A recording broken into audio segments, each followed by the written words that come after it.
accepting things. Even from the time when I first became 30 now, when I was 18, you know, people still didn't know what a pentagram was. They'd ask me constantly if I was Satanist. And now it's pretty well spread, you know. People know what the religion is a lot more than they did in the past. I really think it's a lot more accepted. Back when I, you know, told people I was working with what I was doing, no one had a clue. And nowadays, it's a lot, I think it can be a whole lot more open than in the past. I, for instance, don't wear my pentagram out at work, but when I took some time off recently, they asked me if I had gone to the Woodstock 99 concert, and I said, no, actually I went to a pagan festival.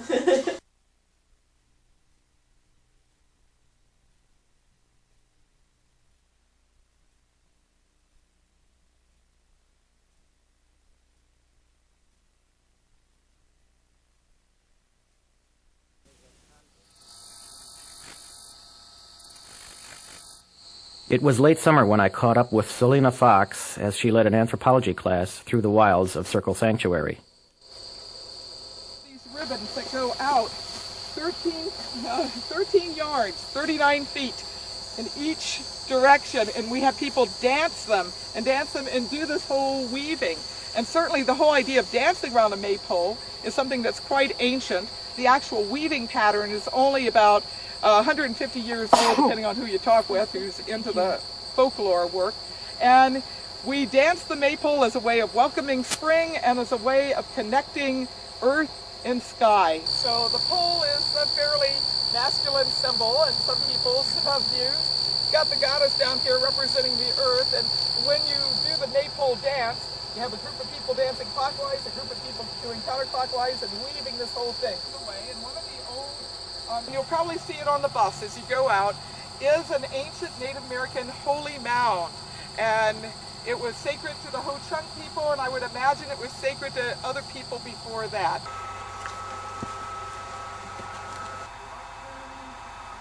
Recently brought back from Guatemala. It's the Great Mother, a Great Mother image. Do we have anybody that's Buddhist here? We have this one as a multicultural and interfaith shrine, so that people, regardless of the religion or philosophy or cultural background, can come here and have something to relate to. You're welcome to come on in the circle if you'd like to do that. And when you're up this high, you really can hear long distances. And often when we do singing and drumming up here, the sound carries throughout the whole valley. People would go up into a high hill, and they'd kindle a fire and dance and prance and make merry. And so this is one of the places that we come to do our celebration. I thought we would let our thoughts tune into the earth. Now is the realm of fire. And as you face the south, think about energy. Experience yourself as part of the much larger universe.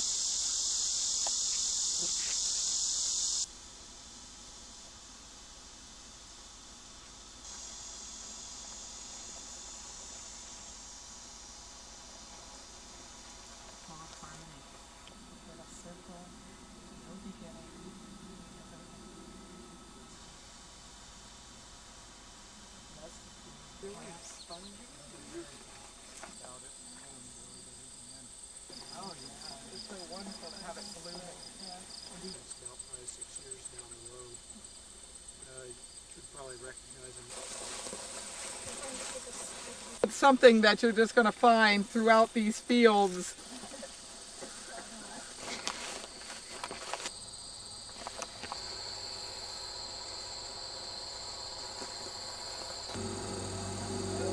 This is called a pentagram, a pentacle.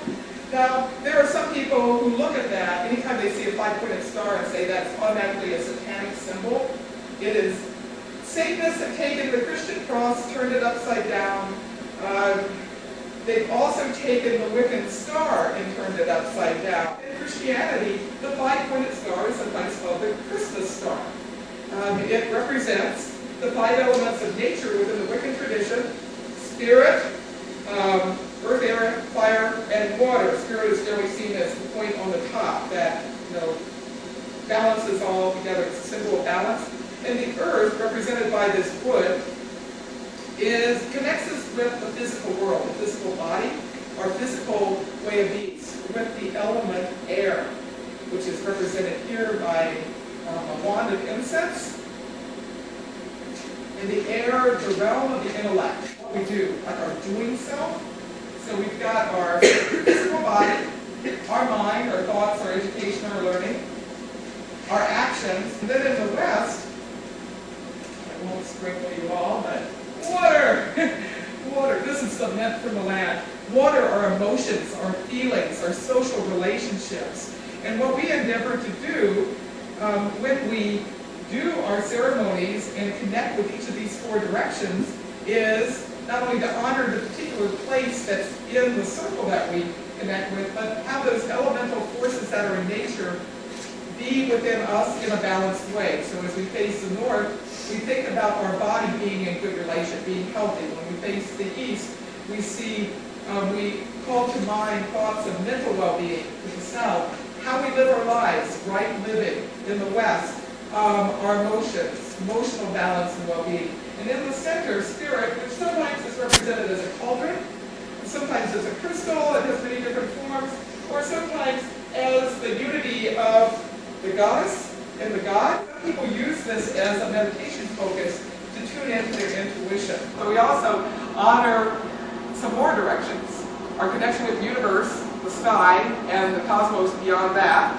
The direction beneath us, which is the planet. The land in particular, and then the planet, the biosphere, using a scientific term. And then the seventh direction, which is the center point, that which links all together. When they were first persecuted as witches in the Middle Ages, along with a lot of other people, I might add, that had nothing to do with being witches. There were Christian heretics, homosexuals. In fact, the word heresy itself comes from the word heresis, which means literally free thinking or freedom of choice. These people were pagans. They were people that didn't necessarily convert to Christianity, although many did, and actually practiced both religions. These were people, because of the agricultural revolution, who lived off of farming the land and didn't give up their gods and goddesses of the land, which they believe affected their crops. Sometimes had to be very careful about how they worshipped or did magic because of the Inquisitions. Gardner was a British civil servant who came back and retired in New Forest, and because of his interest in strange oddities and different pagan religions, was eventually discovered by a group and brought into their coven, which is a group that during those hard times were a way of practicing the old religion undercover. After the witchcraft laws in Britain were repealed and replaced with the Fraudulent Mediums Act, I think it was in 1952, Gardner decided that there was the time for Wicca had come, and he basically brought it out of the broom closet, so to speak. Alex Sanders was another person of that time who also claimed to be a traditional witch, a hereditary witch in Britain, and very flamboyantly came out of the closet, including doing things for newspapers and doing ceremonies for newspapers and stuff. He very much wanted to be in the limelight. Alexandrian and Gardnerian Wicca tend to be a lot alike, actually.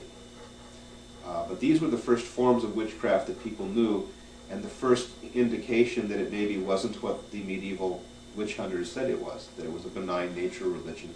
Most of the issues in environmentalism are survival issues, just as they were for early peoples who made their living by hunting and gathering or farming the land. The word Wicca is an old Anglo-Saxon word which has a couple of basic meanings. There have been many people connected with the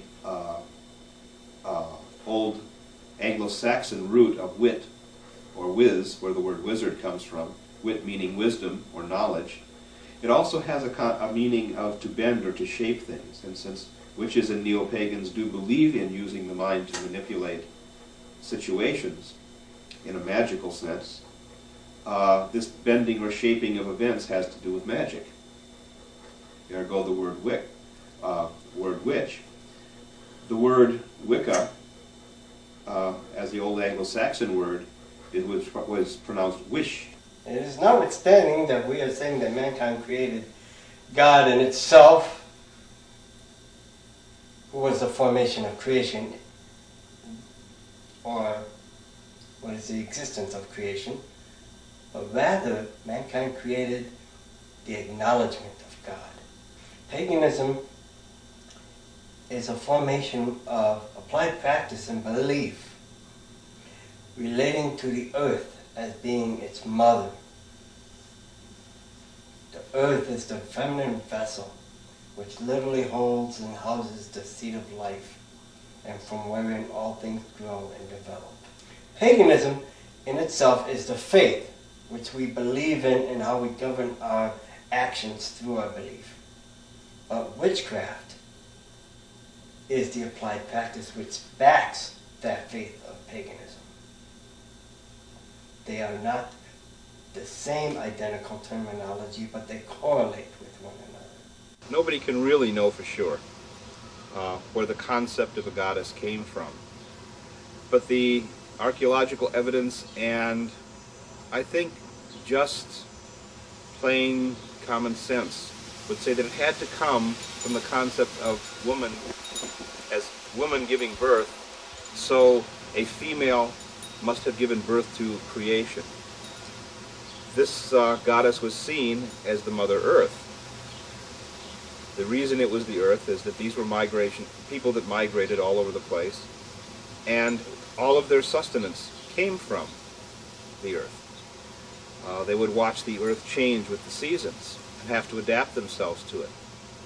And they could read into this fertile, life-giving energy, which they both feared and loved. I think that the focus on a male deity, or the maleness as part of spirit, must have evolved out of seeing the sky as the opposite of the earth.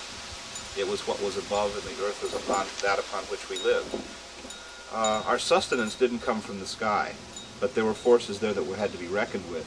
The weather, for instance, the heat of the sun, when it would come and it would go away, especially with the turning of the seasons, when things would turn cold.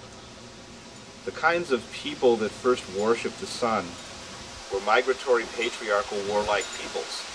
I really think that somewhere in Central Asia is where the concepts of patriarchy as a power grew because of this. But the focus of these migratory peoples was on the sky, the stars, the planets. And this was a force that changed religion because it began to focus power on the male instead of the female. And as a result, the female was repressed. We can see this in mythology where the first powerful females, goddesses, were eventually vanquished, often by a warrior hero that was a god form.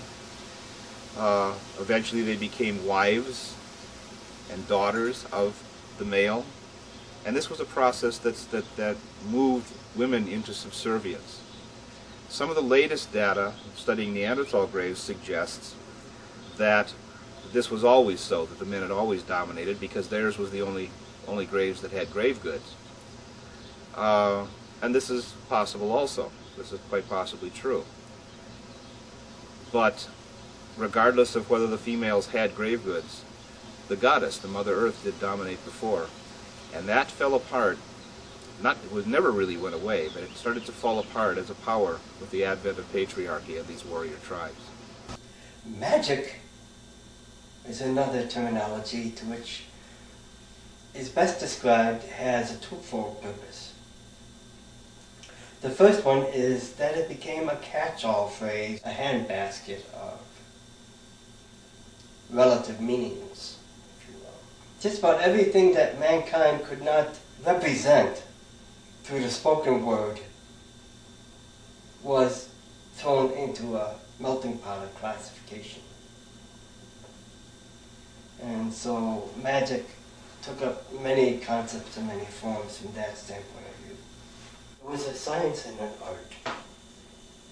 It was what was classified as, if you will, the primitive science. They realized they could take a physical form that presently existed and alter or change that physical form for a purpose of self-sustainment or enhancement. It actually started out years ago when I first got into the craft. And I recognized early on that the histories that I was reading, the people had written, were fantasies. They didn't remotely resemble anything I knew about history.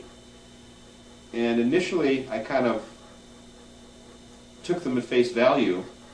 I can remember once teaching, for the first time that I ever taught history as a part of teaching classes in the craft, I started with Atlantis. And it didn't take long to realize what a flaw that was. But as I began to live different places and be with different people in the craft, and as the craft began to grow, and especially when I went to Pan-Pagan 80, I recognized that we were a booming culture and that we were living in a society that was to a great degree hostile to us. And we had to find some means of having acceptance in that culture, because we are a genuine religion. And I knew that they would not accept us as anything of any substance unless we had a history. One of the most important reasons to study religion is that religion is probably one of the most significant drives in culture. I always put it within culture, and it's within culture that we begin to see why things change with religions, how religious ideas are shaped. Today's Neo-Pagans come from Great Britain or America. There may be some in other countries, but we have to realize that we're living in a highly technological, humanist, somewhat agnostic culture. And many of the people today that go into Neo-Paganism are converts. The vast majority never grew up in any kind of traditional or hereditary situation, though we do have some now that the older Neo-Pagans have started having children. All of Neo-Paganism today has been influenced by the concepts and cultures of humanism. But these are also people that yearn for the past, that are romantic in nature. And so they are people seeking something outside of the mainstream in which to live their lives. To give a name to my own particular form of pagan spirituality, could say it's shamanic Wicca, but yet it's not limited to that. It's certainly, in looking at the circle tradition, it has many facets woven into it. I don't use the word eclectic that some people do, because with eclectic it often brings about the idea that you've got kind of a wild and crazy salad, right? You know, you've thrown in this and this and this, and it's all kind of mixed up. And not that that's a bad term to use, because clearly there are many strands woven together. But I prefer to talk about an integrated tradition in which there's like a salad dressing on the salad. There's something that connects it into a unified whole.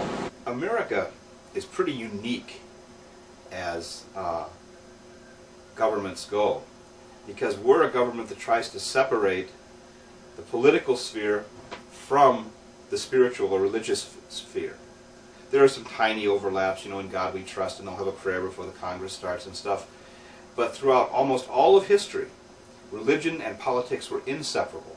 They were one and the same. The changes that came about with the advent of patriarchy were changes that came about from lands that were very, very, this is my theory, came about in lands that were very, very cold and harsh, where survival was much more difficult, namely Central and Northern Asia, places like Siberia. It was in places like that particularly had long winters, where the hunter would have to become prominent to feed the tribe. And I think out of that grew the concepts of war and domination. I see patriarchy as a dominating thing. This has to be seen as something different than the positive male role, even when it requires violence. Men are there to protect that which is valuable, and the most valuable thing are women, because women bring life. And particularly in the old days, coming where you had a goddess religion, that was like prominent. But what actually happened with the invaders, the Aryans that came out of Central Asia and began to invade around the Middle East, that went west all the way to Britain, these men had gone past the point of just protecting their tribe, but began to see their hunters' skills as a means of conquest to expand the tribe. Violence became a profession that didn't just take care of your own, that it wound up killing others. This is where war came from. I think, to me, the epitome, the acme of patriarchy is war and the military. They came down into these areas where there were civilizations that weren't nearly as violent as they. And at this point, where the focus shifted to the male warriors, the gods became gods of war, gods of violence, even if they were weather gods. And the male became associated with that. And you're going to find democracy from the pagan Greeks. You're going to find an acceptance of diversity amongst many of the different pagan cultures. And while I'm not endorsing Roman paganism per se, because clearly there are practices there that I don't find real useful or helpful for anybody, one of the things about the Roman influence across Europe, which preceded the Christianization of Europe, is that as Romans moved into an area and subjugated an area, they actually did not suppress the religion. The religions wove in together. Some of the things that happened within Christianity early on was taking on some of the worst parts of Roman paganism, unfortunately, and in terms of oppression and things. But yet, if you look at America, if you go to Washington, D.C., and you go into our Capitol building, you're going to still see some bits of Roman paganism and some of the positive symbols. The fasces, which is a bundle of sticks that are tied together. You'll find it on some of your currency and your dollar bills, which represents strength in union. And clearly, the United States, one of many, evil, pluralist union, basically talks about that one of many. So this whole idea about weaving things together is something that's a very, it's something not only is very current, but something that happened in ancient times. People in this country who are not thrilled about having a pagan-rooted deity form put forth as a symbol of this nation. But yes, she actually is a pagan goddess. This is a French version of the idea. And actually, libertas is personal freedom. But to me, she's multicultural, she's interfaith, she isn't. When she's in the form of the Statue of Liberty out in the harbor, I don't see her just as a pagan goddess. It reminds me that's where her roots are. But I really see her as a secular image of freedom in this country. And so many people who immigrated to this country came by and they saw her. And that whole idea about coming to the new world and making a new life and being free, I think is very important. We call our religious freedom networking services that we do the Lady Liberty League in honor of Lady Liberty. Paganism created most of these symbols that these man-made religions now use today. It sets a standard for all the holidays that we endeavor to keep throughout the year. It also set the standards of the structure to the belief system that many of the man-made religions are based upon. So as a result, I cannot see why there should be a level of prejudice between either pagan people or the people in the social society today involved in man-made religion. They are all based off of the primitive foundations of paganism.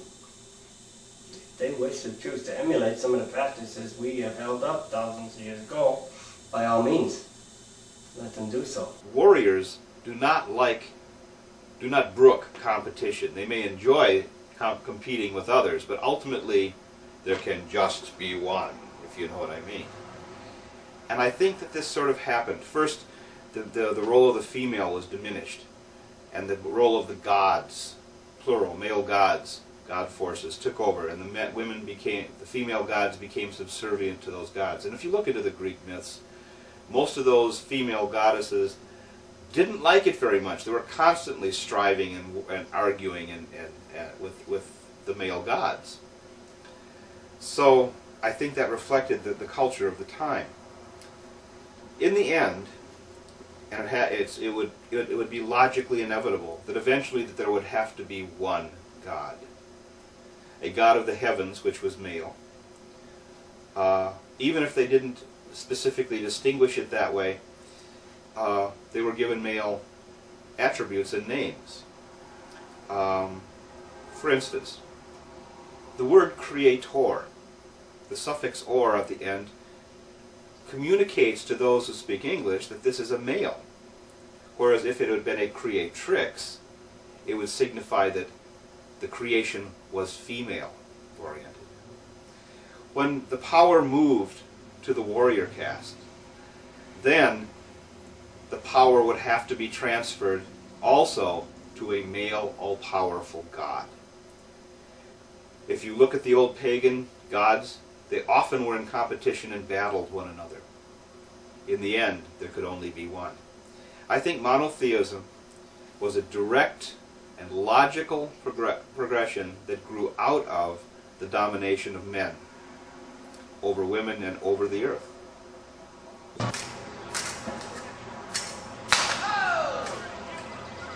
Sometimes in Catholicism, patron saints are focused on as a way to pray in order to accomplish certain things. In some ways, paganism or different aspects of paganism reflect the same concept because you're using different aspects of god or goddess to relate to or pray in certain ways.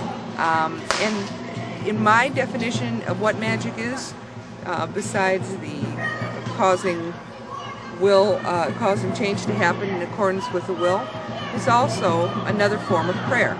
It's a lot more theatrical, but the same core thing comes down to it's a form of prayer. And when you're working with positive magic, it's a belief that prayer is effective. And that crosses over in different cultures and different beliefs. I just prefer a little more theatrical and colorful approach to my prayer than some people do. But it comes down to, however complex or simple, it's the same truth. And it's the same purpose involved in what we do. In the same way that religion, the religious sphere, and the political sphere could really not be separated, and never were, particularly after patriarchy, the religious sphere and the magical sphere also could not be separated. Right from the beginning, for hunters' magic, sympathetic magic was done in numbers of ways to be able to take the lives of animals to help feed the tribe. It went along that religion and magic are inextricably linked. But with the advent of religions like Christianity and later evolutions of Judaism, magic began to be looked at as an evil or a dark thing, something to be avoided and not done as part of religion. Leaders of countries often demanded magics to help them in their wars and their campaigns, to bring them luck, in the same way that old hunters would do magics to ensure a good kill in the hunt. So would leaders of countries want magic to ensure victory in battles. Even went to the point where, during, say, the Renaissance, a time that is often thought of in regular history as a time of change and sanity and culture and wealth, if one really goes back and looks at them from the perspective of a pagan, that was the era of the Inquisitions, which to us were the burning times. And they would seek out people. The church would actively seek out people who were heretics. They were looking for people that did magics. That's why they sought out witches to burn. They were considered pagans. And if they were Christians, they were considered heretics. And yet, amongst this furor, there survived Christians, like people like John Dee and Edward Kelly, people like Agrippa, that were alchemists and magicians. These alchemists and magicians being Christians, had to find another way of doing magic that within the Christian system. For all the stuff that the Levites had done in their Judaism, much of it was magic. You have Solomon from the Bible and doing his miracles and learning wisdom from angels.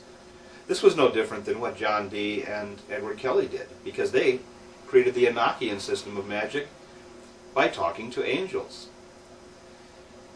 I find it very interesting that many of these people were not necessarily persecuted. John Dee was thrown into prison once for several years for being a magician, a necromancer, and yet he found pardon with Queen Elizabeth I, who brought him out and allowed him to practice openly. The reason for this was that the connection too with politics and magic never could quite go away. Despite the church, this would go on, but it had to go on in a Christian context so that it could be acceptable. It was the free thinkers that had to go underground during this time to survive. When I think about a creative force, I see that as a facet of the all-one.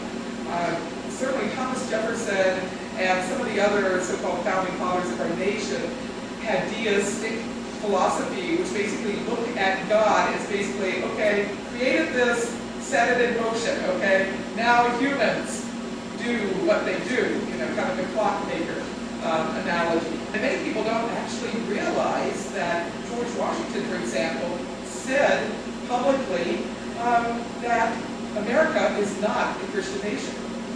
He recognized that within Christianity there was great interpretation, variability in terms of how God was seen and how diversity was seen. And so part of the reason we have that separation of church and state woven into our foundation as American society is because so many of the people who were so-called the leaders of society were Masons, they were Mystics, they were deists, and they were not necessarily in the mainstream of Anglican Christianity, even if they were, as George Washington was a member of an Anglican church.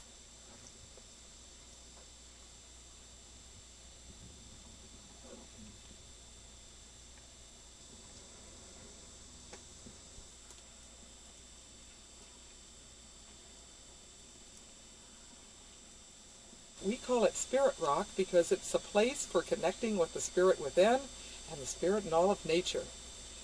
We've had some Native American sacred site folk come up, and they've given their assessment that this was a place for questing for vision. And certainly we have had that impression as well. There have been people who have done vigils out here on the land and have gone from sunset to sunrise. It looks out to the west over all of Circle Sanctuary. And one of the things I like about up here is the stones are very, very ancient.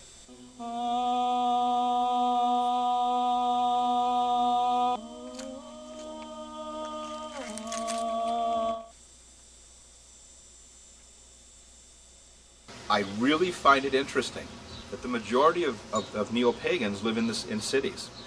This has got to have a tremendous impact upon their culture.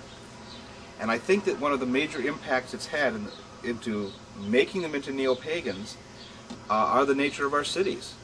They tend to be dirty, decaying, dangerous places. The tension level's high. Our work hours are getting longer and longer. And I think the people that have gone into nature religions like Wicca, like the different Neo-Pagan sects, are people that are beginning to feel nature as a very important part of themselves that they're missing. I think this is a very healthy thing for urban Neo-Pagans to be trying to go back to nature, because after all, we are nature. We're animistic religions. Our book is nature. We don't need a paper book. If we understand how things work in nature, we're seeing all that life doing what it's supposed to do to create and continue life on this planet. Our earliest ancestors lived totally within nature. They found their food within nature. They learned to respect and understand all the other life forms here. And I think that those, if they are genetic memories or soul memories, are still there within us. We've made these magnificent artificial dwellings, but there's a part of all of us that needs to also be who we really are, that primal self that lives and is part of nature. I think the people that are coming into neo-paganism today are following that need, are following that piper's song, and more are learning about that the depth of the spirit within themselves as they link with nature, as they go back and hear the rhythms of life.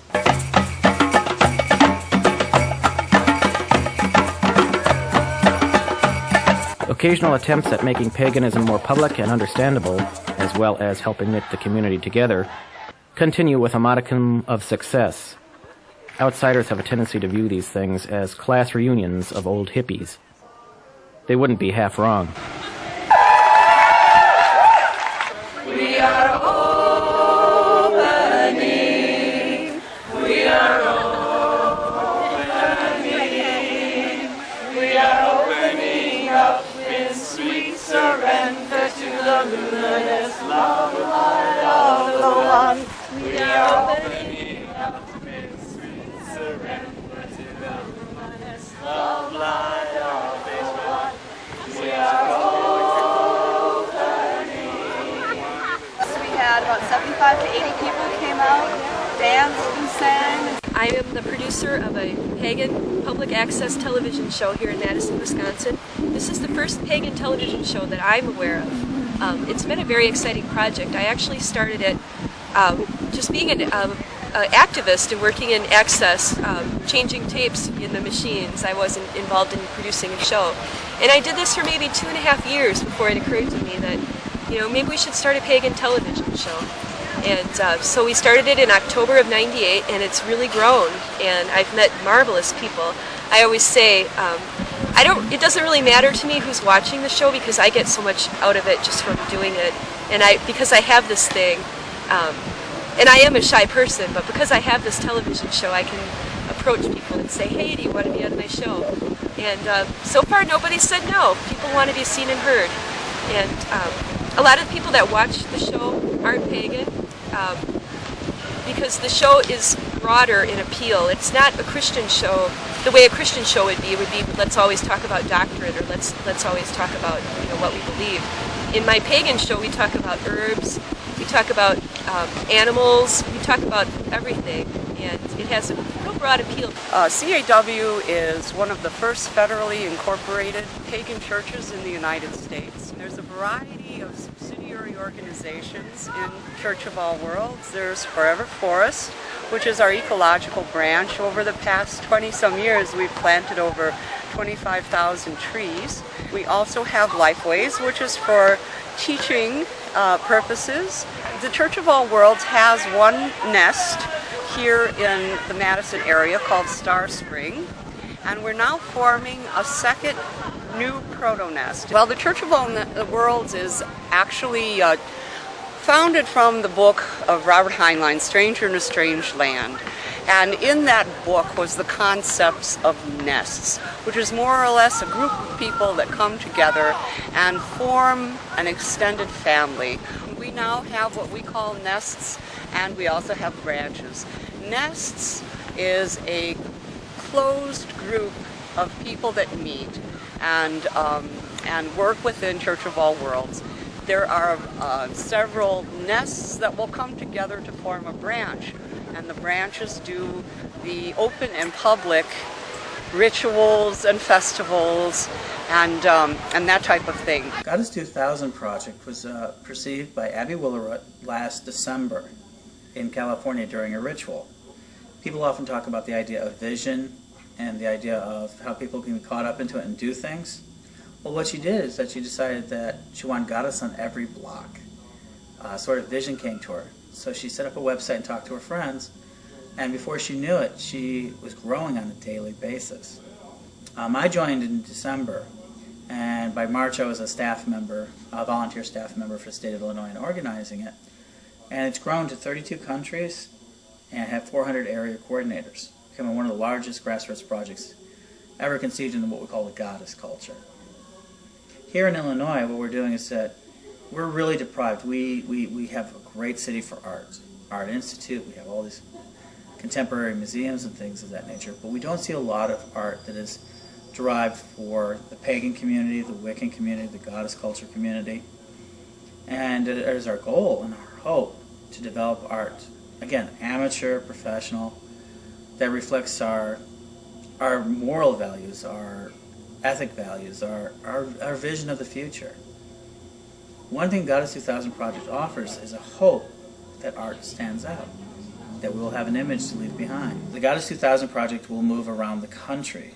I myself am taking this particular show to Festival 2000, which will be in Minnesota, Awakenings, which will be a festival. So it'll be around to festivals and stores, even coffee shops. Ann Arbor, Michigan talked about an interest. So instead of just sitting around waiting for things to happen, we're going to take the art around and let it talk for itself. One thing about Goddess 2000 is that anyone can join, that you don't even have to be a part of a group. You can be solitary, you can be individuals. And the idea behind that is that each group is going to do their own art. So there's no official party line or anything of that nature. What you do and what you express, as you see how different people express things, are very important. How you express things is very, very important. And that you do it for yourself. And that's what Goddess 2000 Project's really all about. This is the start of the Illinois show. And we have things such as the Goddess and her Consort. This is Barbara Gaynor, who's a Chicago artist, who's moved to Minnesota. And these are original prints. And she does a number of art pieces for magazines and such. And she donated to lending them to it. And so these are pen and ink. And it's a first-time piece for an artist. Her name is Ingrid Sodes. And this is what we would call naive art, or the beginnings. And this is her painting of Kali, Earth Goddess Mother. This one was done by David Rogers, which is a high priestess. This one is by Chris Crosby, who's an elder of Sancta Sophia in Chicago. And this is an actual deer skin. Linda and Don, who have made brand new art. And these are divinely inspired. They've been by God and goddesses. This one is a hand-beaded goddess called Beloved Nada, and it was by Lee Chen Raven, who's actually an international textile artist, and probably most closely attributed to what we really want for the Goddess 2000 project. It's interesting. It may not be the most fantastic piece of art, but there was a whole group of people who got together and did this whole thing. And it's a Nile goddess. We all come from the goddesses based on the song. And Sanctuary of the Crescent Moon literally put this together over about a week.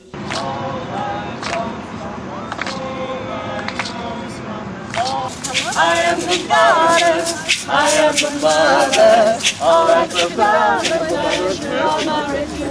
All right, so the Tournament of Roses it isn't. Everything has to make a start.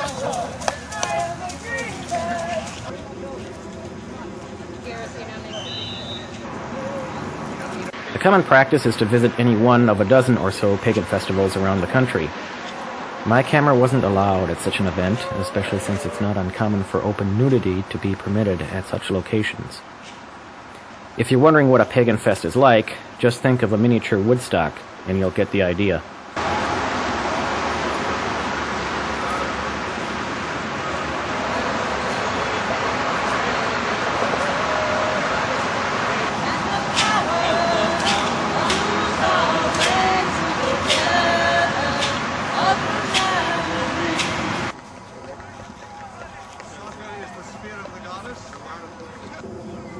But here on the cool autumn lakeshore, clothing and public behavior are the custom. Well, at least one is outdoors. That is, if you can stand the noise.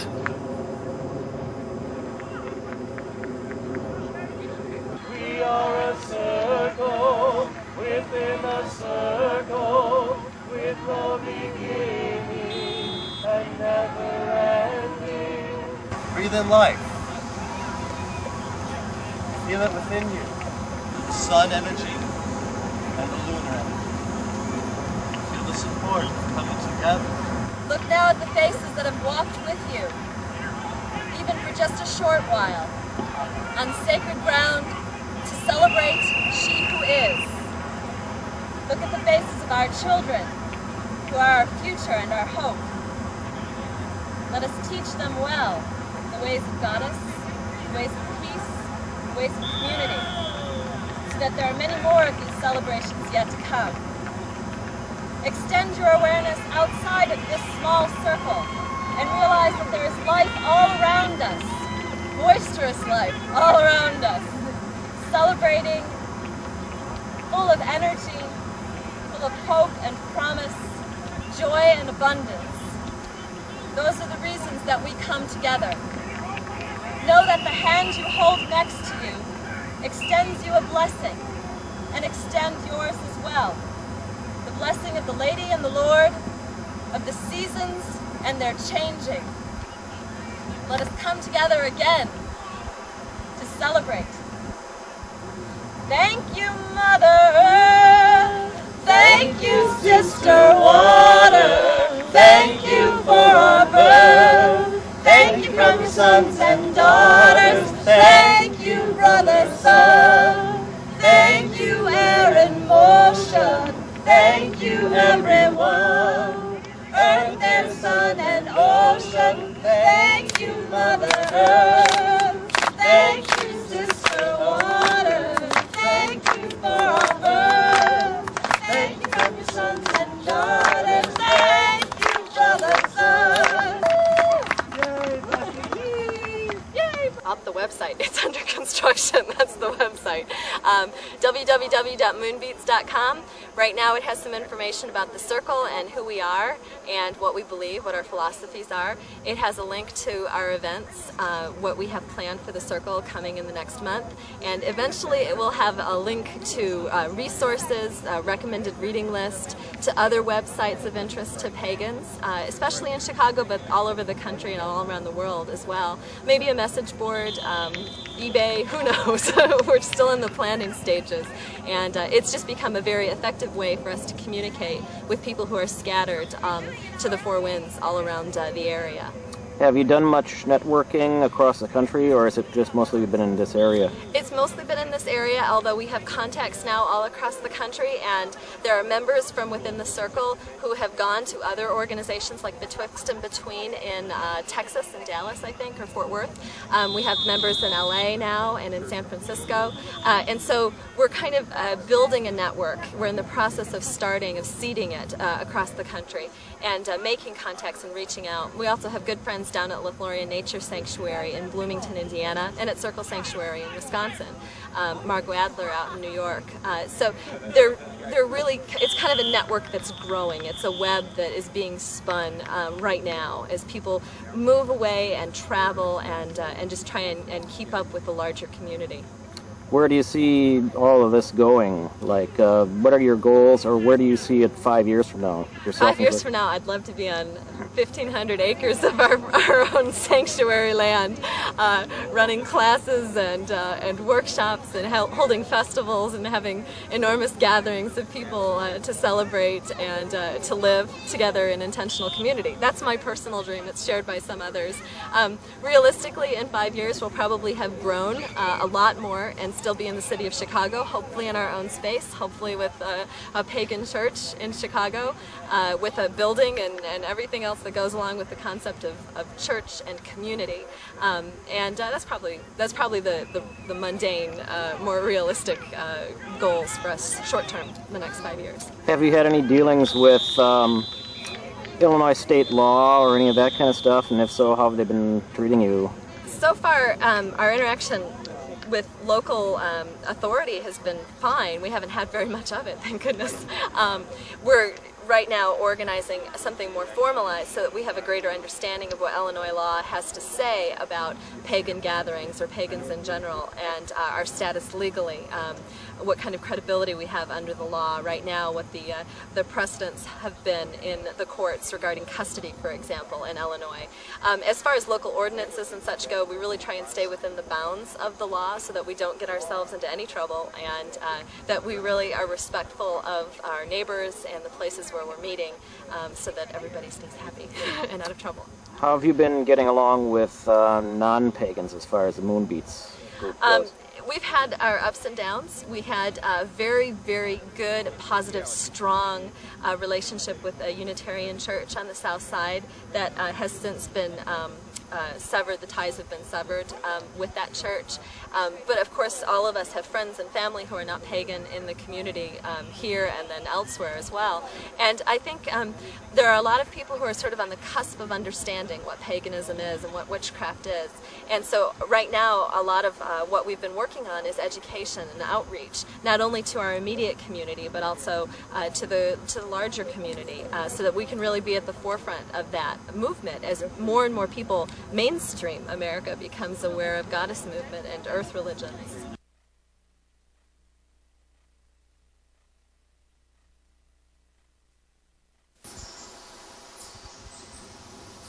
The concept of sacred spaces is integral to any pagan philosophy, and anywhere can be considered sacred, from a walk along the river in a city park to a McDonald's parking lot, if you know how to connect with the earth beneath your feet. Still, some places are extra special because of past events or because of energy felt in the earth below. Pagan sacred sites tend to be discovered rather than created. A special spring, for example, as opposed to the spot at which a patron saint died. Some such spots have historical sites located on them, and Wisconsin is not without its share. I picked several such sites because they were already public. As long as people come here to walk their dogs, why not use it for something more lofty? Being old, they are primarily Native American locales. No such sacred space was used that was private and meant to stay so. There actually was a Milwaukee before there was a Milwaukee. These days it's a hotel.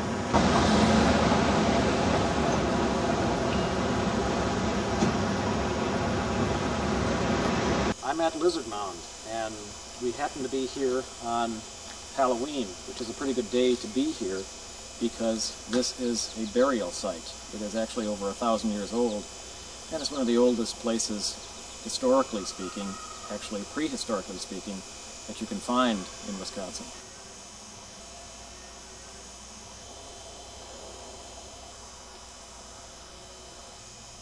This is the actual lizard mound for which this park and this site is named. This was created probably by the Hopewell culture somewhere around 600 AD or a little past that. Anyone with any kind of psychic sensibility, they would sense the energy of this place immediately. That communicates to someone who is willing to pick up on those energies and willing to feel what information has been left behind by this site. Whites who were born here are now native to this land, even if their ancestral ties to sacred sites are on another continent.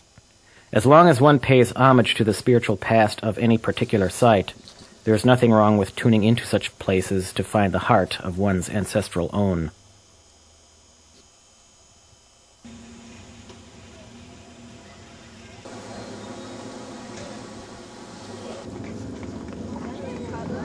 This is Holy Hill. It's something of a pilgrimage for Catholics in the region, but it's also a place where pagans come to for many of the same purposes.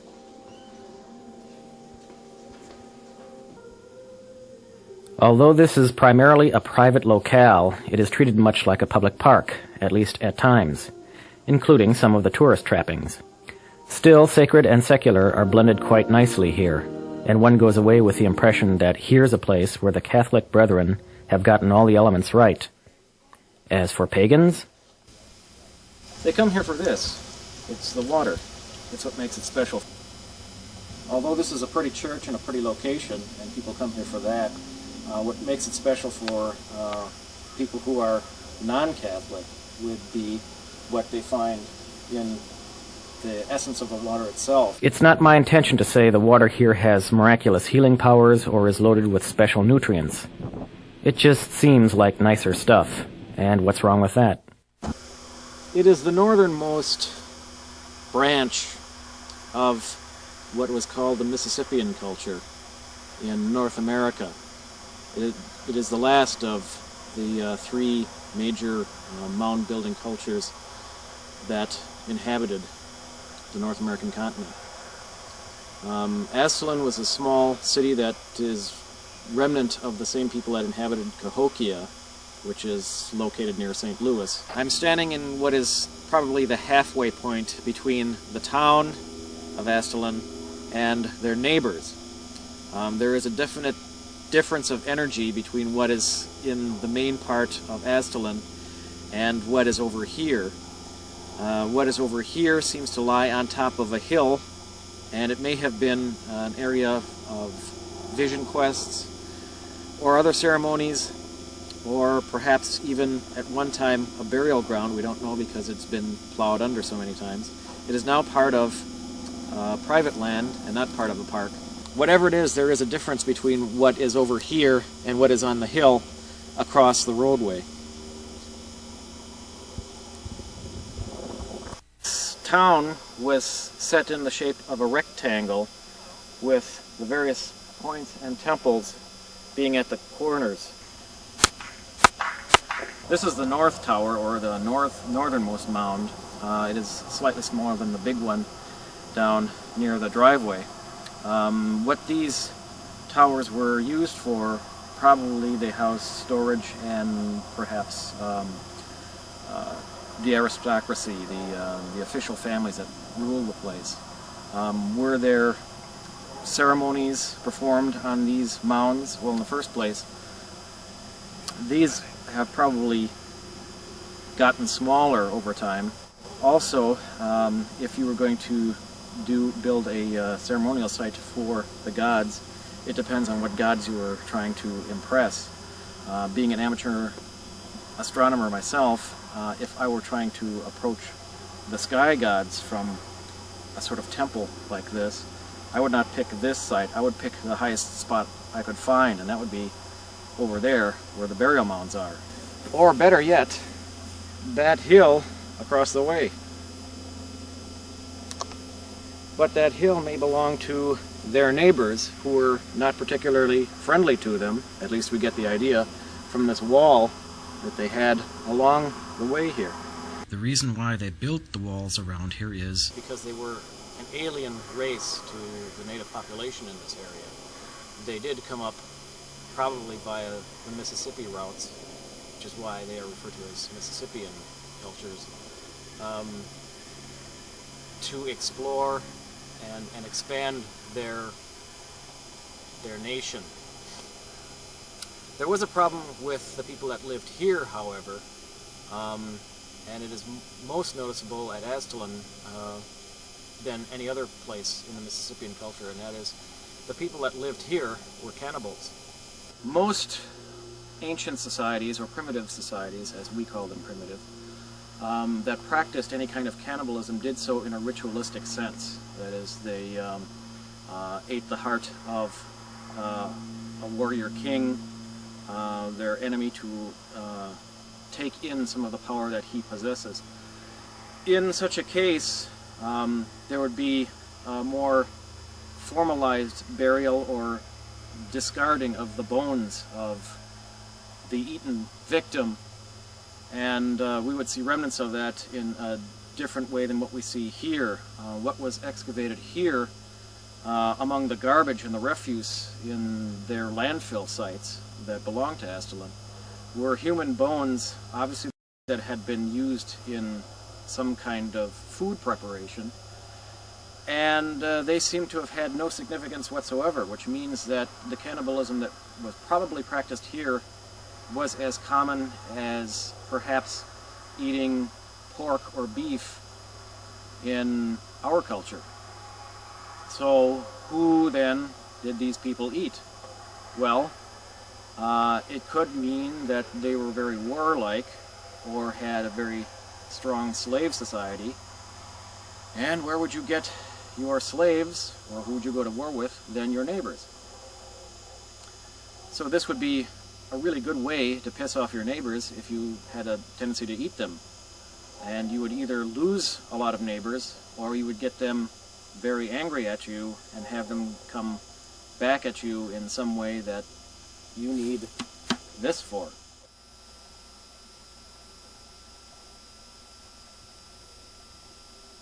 Whatever happened here, the energy that we can find here, as far as people who are interested in the psychic realms or the magical realms, probably has nothing to do with the inhabitants of this town. Like I mentioned, that there is a difference between the feel of the energy here and the feel of the energy across the road in that particular hill, which has a very definite, what we think of as Native American feel to it. This has an energy all its own, and people who come here to be inspired and enlightened and pick up on the energy that is in this place have kind of narrowed it down to right smack in the center of the whole town, which would be here. And there seems to be some sort of natural vortex or uplift of energy that the earth emits that has nothing to do with whoever settled here at any time in history, and may have been one of the reasons that attracted people to this site over 1,000 years ago. Unless the evidence here has been misinterpreted, should the man-eating practices alleged hold true, this would certainly be an anomaly, for there is little or no evidence elsewhere in the United States of any such activity at any other Temple Mound site, or any Native American location anywhere, although a number of Temple Mound locations share the styled wooden barricade. So whatever brought them to their ways is left for us to interpret, and their sudden, seemingly overnight disappearance from the face of the earth leaves this one of our more elusive mysteries. So then why go to such locations to begin with? It is a way for those very urbanized souls of us to get in touch with the past, the earth's past, our spiritual past, even if the culture belongs to an extinct race. I began this film by stating that things had changed since I got involved 20 years ago. How much so? In those days, people were anxious to follow in the footsteps of Gerald Gardner or Alex Sanders. Now, those practices have blended a great deal with Asian practices and thought, and even more so with the Native American, much to native dismay. In other words, it has been Americanized, naturalized, for better or worse, much like city geese.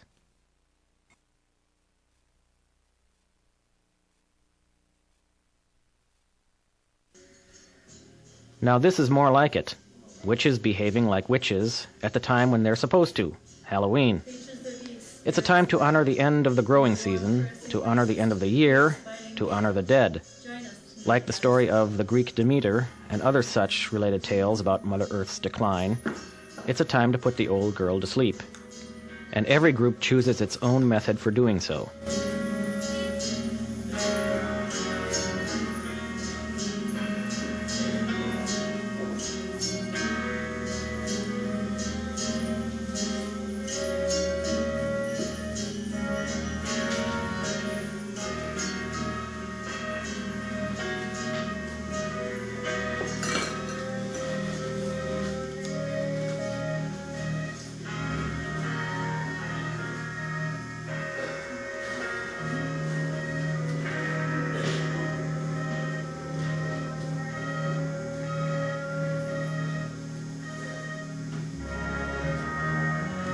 You're looking at a warlock. Not me. It. If you look up the word warlock in the Oxford English Dictionary, it has a number of obscure origins. But we do know that the Scandinavians built stone towers, cairns, piles of rocks, along the shoreline when they went sailing. These were marker points.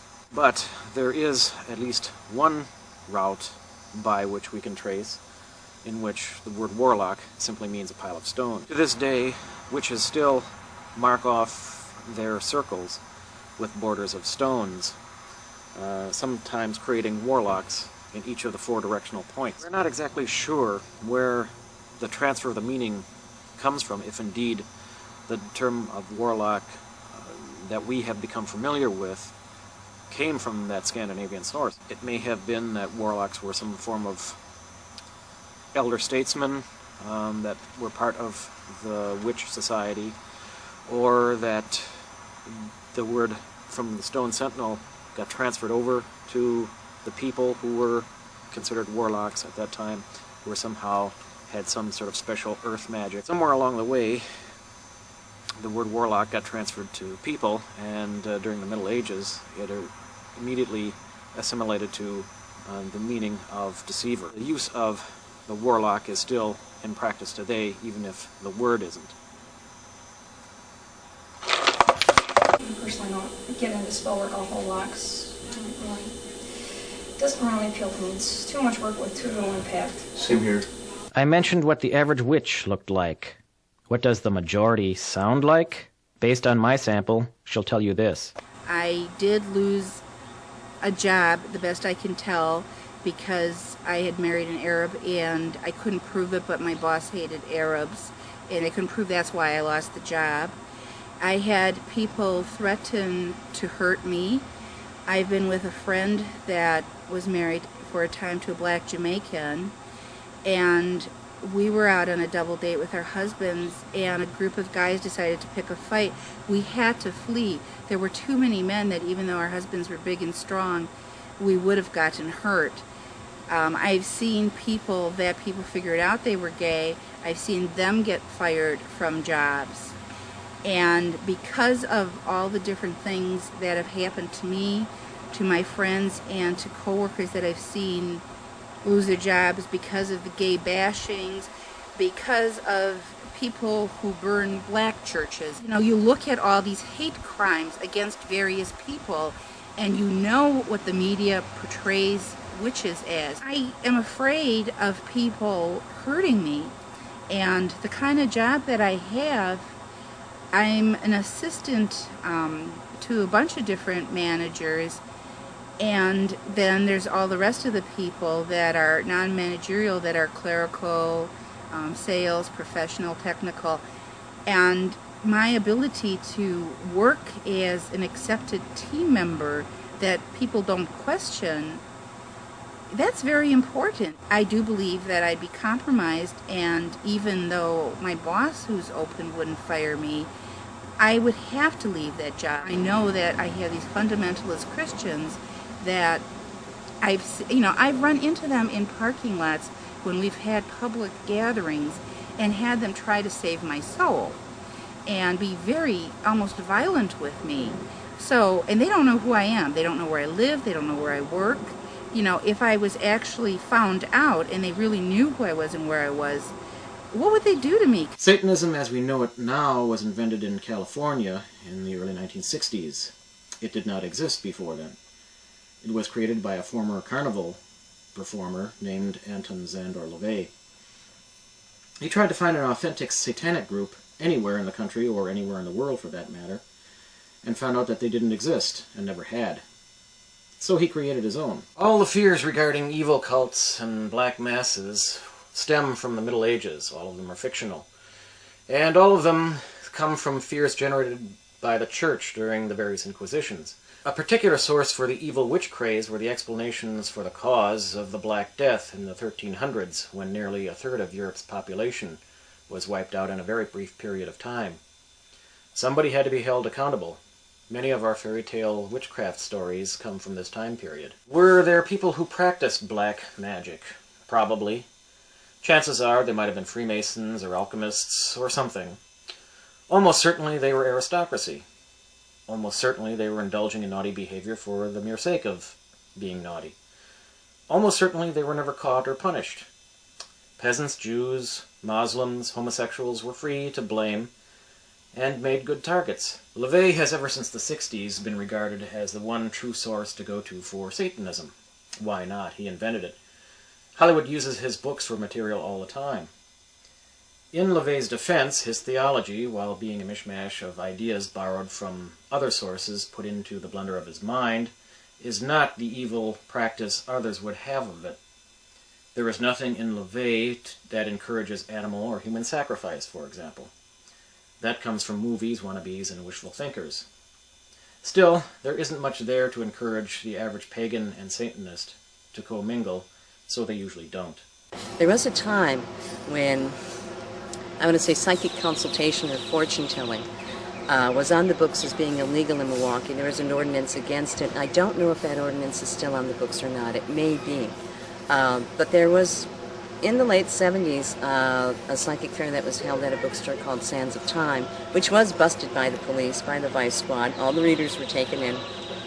And Consequently, a lot of the readers kind of worked together to try and change that law against fortune-telling, which was also related to, well, what can I say? It comes from the early 1900s, 1920s, which was done to prevent vagrants, gypsies, that sort of thing, people that ripped people off. Cards really are just symbols. They just kind of, how can I say it, trigger images inside of one's own mind.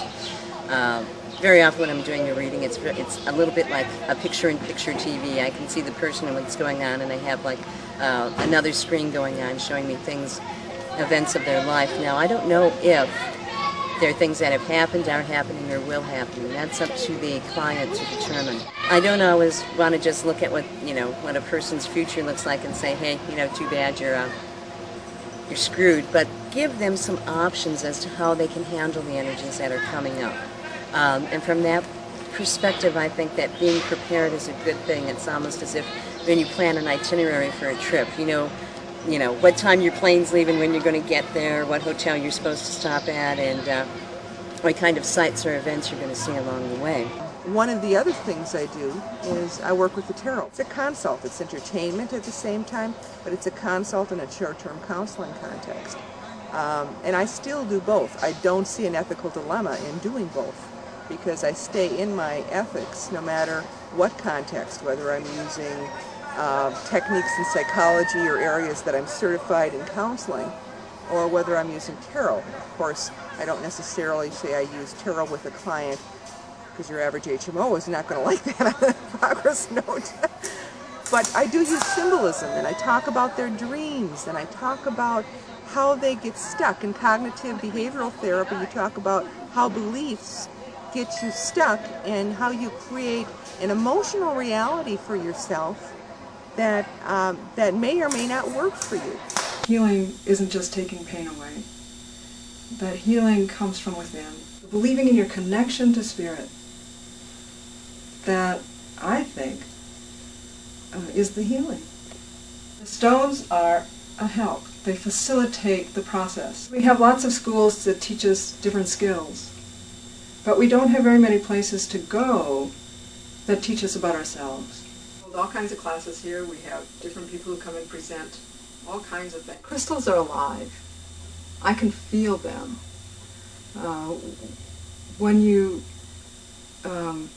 hold crystals and you just allow them to go into, you can actually feel an energy that they give off. And when you think about energy, you know that everything is alive. Everything has atoms and is always moving. Everything has a vibration. In crystals, they have the closest vibration to that of the human body, of any stone, and which is why they're so well used in physical healing. And by using 2 quartz crystals, you can actually do a whole healing on yourself, which is what I teach in the classes. Crystals talk. Everything talks. And leaves talk, trees talk, crystals talk. And it's a matter of expanding our own awareness, expanding our own beliefs to include that can happen. And once we start to understand that all things are possible, we can know that using quartz crystals can help you heal. They can either help you heal on the physical level, or emotional, or mental, or spiritual. And usually it's all 4.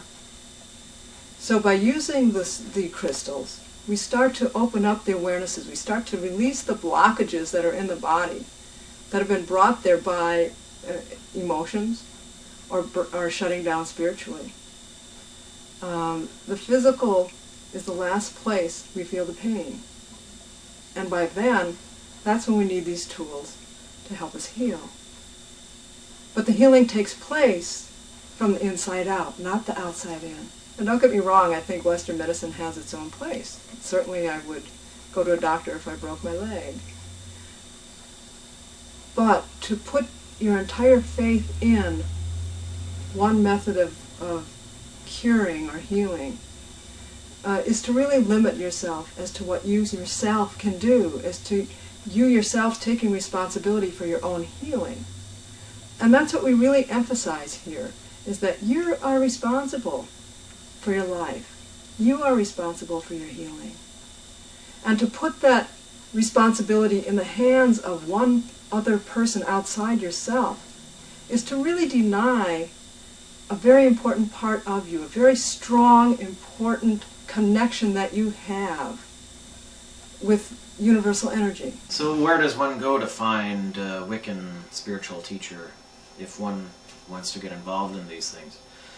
Well, there are a number of places one can go to. You can usually find some sort of notice or something at a bookstore, in various kinds of community papers, and on the internet. Within the magical tradition, it is considered okay to perform a service for money, such as astrology, tarot card reading, anything like that, because that is considered a professional service. But the actual spiritual path itself is always been free and is meant to be so. How do I get into this strange thing called magic? Or how do I still believe in it after all the education that I've had? And a lot of that is looking at synchronicity. Jung talked about synchronicity, and in my view, that's looking at the way magic flows. Now, in my own personal experiences, I've had ritual experiences where I've seen things, I've sensed things. You do magic for a certain purpose, and then certain things fall into place. You do a focus for a certain purpose, and you find the material possessions you need. You make the connections with the people that you need for a certain purpose. Sometimes not everything that you want, but the things that are there for a specific purpose that you've set that direction and that focus for whatever magic you've done. And I've had that experience several times, things happening when there was no logic to it. I'm kind of known as an odd book finder, because I am a bibliophile, so to speak. And people can tell me about out-of-print books or things they're looking for, and things that are not even supposed to be found. And I will find them like in the next week or so. If I'm doing readings for people in the same group or the same family, the same cards will show up in the same places, using different decks entirely. This defies logic. This is beyond just coincidence. It's all about flow and about adapting to change and recognizing patterns. One definition of magic is causing change to happen in accordance with the will. Then if you change the way you think and you change the way you feel because you're thinking about your feelings differently, then you change your behaviors. It doesn't matter if it helps you to focus that concept or change that direction in a bunch of ritual robes, or you're sitting in a room with a therapist, or you're contemplating on some sacred scripture. The bottom line is, no matter what culture's sacred scripture, the bottom line is, what do you do in reality? How is your life more whole or consistent? And how does your faith or belief, no matter what you believe, help you to function better and to be more creative and constructive in your own life? If that isn't happening, things are out of balance. And however things get put into balance again, no matter whether it's through conventional means or unconventional means, that's the greatest challenge. In paganism, there's a little more of a fluid understanding about, taking concepts from the old and concepts from the new and taking responsible choices with that. And so we're a little more theatrical. We're fun.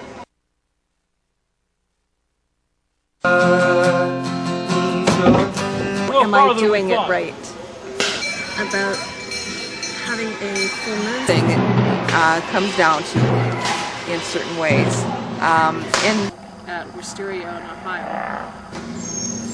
High magical forms are more. Europeans would starve themselves to death before they would eat even any food here.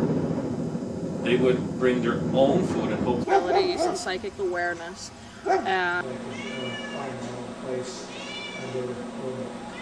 Solid 96 marked the first full circle of the year that I had been to. I thought it was very appropriate way to relationship this place. Would do a move that is non-violent. It's a lot more complicated to work in a group than it is to work solitary. Moves, fast actions and formulas for spells. It does get difficult doing this Madeline, bring the bazooka! It's actually where I evolved into thought in that. And a lot of times people will come to a tarot reader or a psychic because they're going through a crisis or a change, and kind of an illusion for... A very open way by discussing. It's a very unified city. I want to see you again, like doing circles and things, and one time I found everything. Very voluptuous, nude females with Female figures tended to look pregnant. heavy breasts, often held with the arms. Pendulous breasts. Prominent pubises. Prominent pubises with slits. Exaggerated buttocks. Large buttocks. Extremely fat or obviously pregnant. But no faces. Wait.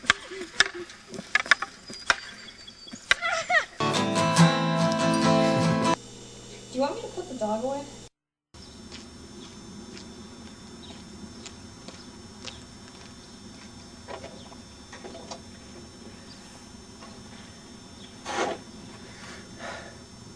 It's now winter.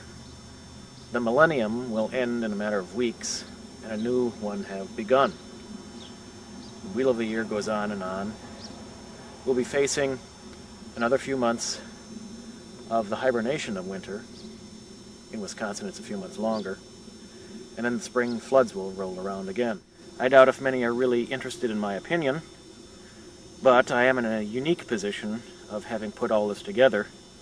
So I must have some insight, some perspective on what I've uncovered, so here goes. I am in what Wiccan terms would be considered middle management. That is, I know some things, I have my head up my ass on others. So I'll just state a few summary conclusions of it in the form of, it seems to me.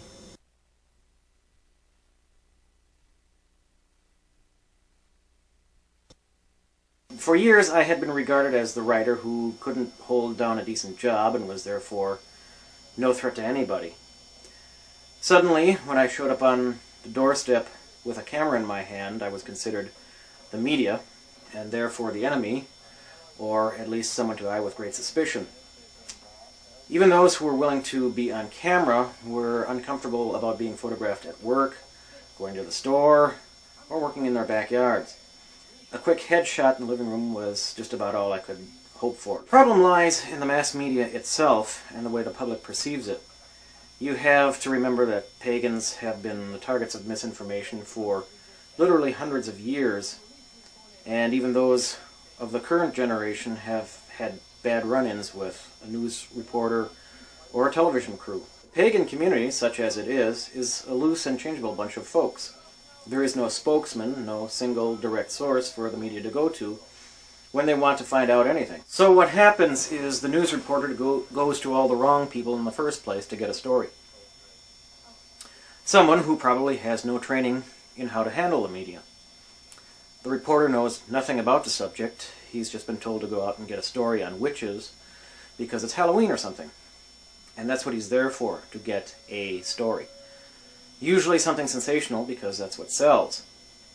It's immaterial whether or not he gets it right, as long as he gets his story. Now the person approached discovers that everything they told the reporter comes out sideways, and from that time on, that particular witch and all his cronies never talk to a camera. Reporters don't even know what question to ask in the first place. If you were to ask the average witch about what they would consider as important, they might probably talk about environmental issues. The average reporter, however, is just as likely to ask, have you ever levitated anybody? And then there's a problem of Hollywood. Currently there is a spate of young women posing as witches on several TV shows. While this is a step up from the evil portrayals of the past, it is still inaccurate. There's nothing wrong with it per se, as long as there are other views available. Most real witches, by Hollywood standards, are comparatively boring. The fantasy is always more entertaining than the reality, and it makes more money. Movies have only adapted what was already in popular culture to the screen. Until the culture's perception changes, witches will continue to be the subject of evil cults. But therein lies the problem. As we move deeper into the 21st century, people's ideas are more than ever shaped by what they see on the big or little screen. Witches won't be legitimately considered people until they themselves are on the screen, which I suppose is what this film is all about. I'm on screen, therefore I am. It seems to me the solution to media fright is to have an actual place for the media to go to for accurate information. Perhaps what is needed is a community center.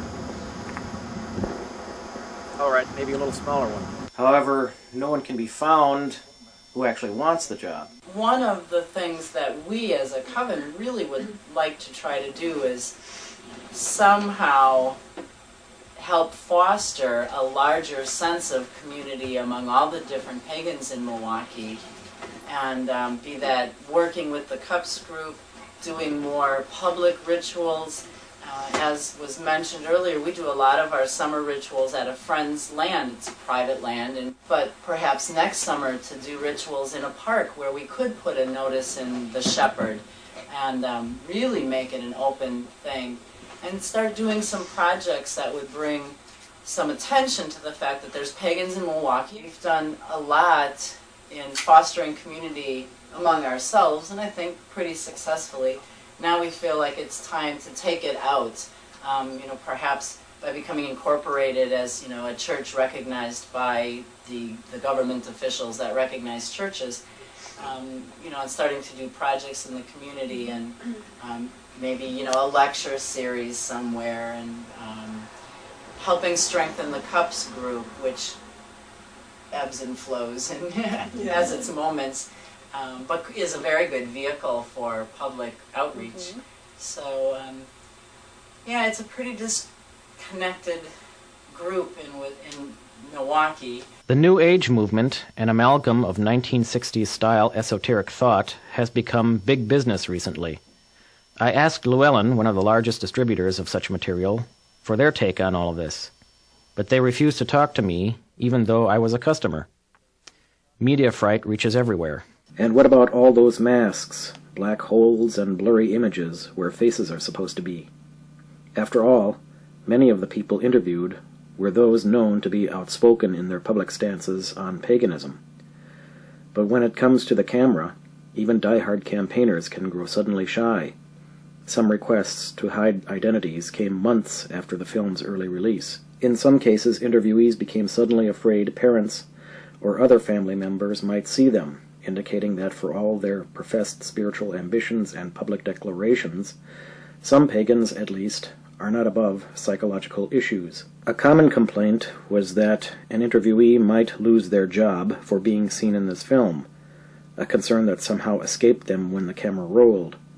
And while there is no record of anyone losing their job because of their religion in recent memory, that doesn't stop the fear from materializing.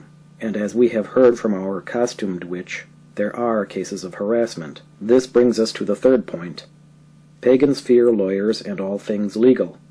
This may stem from the fact that so many of them are poor and fear lawyers are out to take all their money. Such folks won't engage in anything, such as being on camera, that may link them to a legal case down the road, even if lawyers can be found who will protect them and stand up for them. It's best to avoid such situations altogether, according to this line of thought. Finally, this leads into their biggest fear. There is no accounting for the impact the fear of right-wing fundamentalist Christianity has on the pagan community. One would think that all this hiding behind masks would add ammunition to the opposing side. After all, if this religion of these pagans was as pure and spiritual as they say, why must they hide their faces like criminals? I have heard no adequate response to such a charge other than that of self-preservation. And that's as far as it goes. The only answer I have to this dilemma is that pagans must be willing to take a public stance for themselves, rather than hiding, and engage those loathsome lawyers in their defense when necessary. And developing a few extra pagan lawyers wouldn't hurt. While caution is necessary, people can become victims of publicity. Playing ostrich is no solution. It only makes us seem more secretive and suspect, perpetuating negative stereotypes. But in the end, information and education, and a steady stream of it, is the only answer to fear and hatred that has proven to work. If you were to gather people around for a public in-the-park Hell's Eve ritual, you would find a handful of serious witches, some curiosity seekers, and a whole lot of wannabes. They are easy enough to spot. They're probably college age, maybe teenagers. Purple hair, tattoos, torn t-shirts, bits of polished shrapnel in their faces, stopping off at a ritual on their way to a goth bar. These are people who are attracted to witchcraft for all the wrong reasons. They think it's hip, they think it's about power and control, they want to rebel, they want to shock their parents.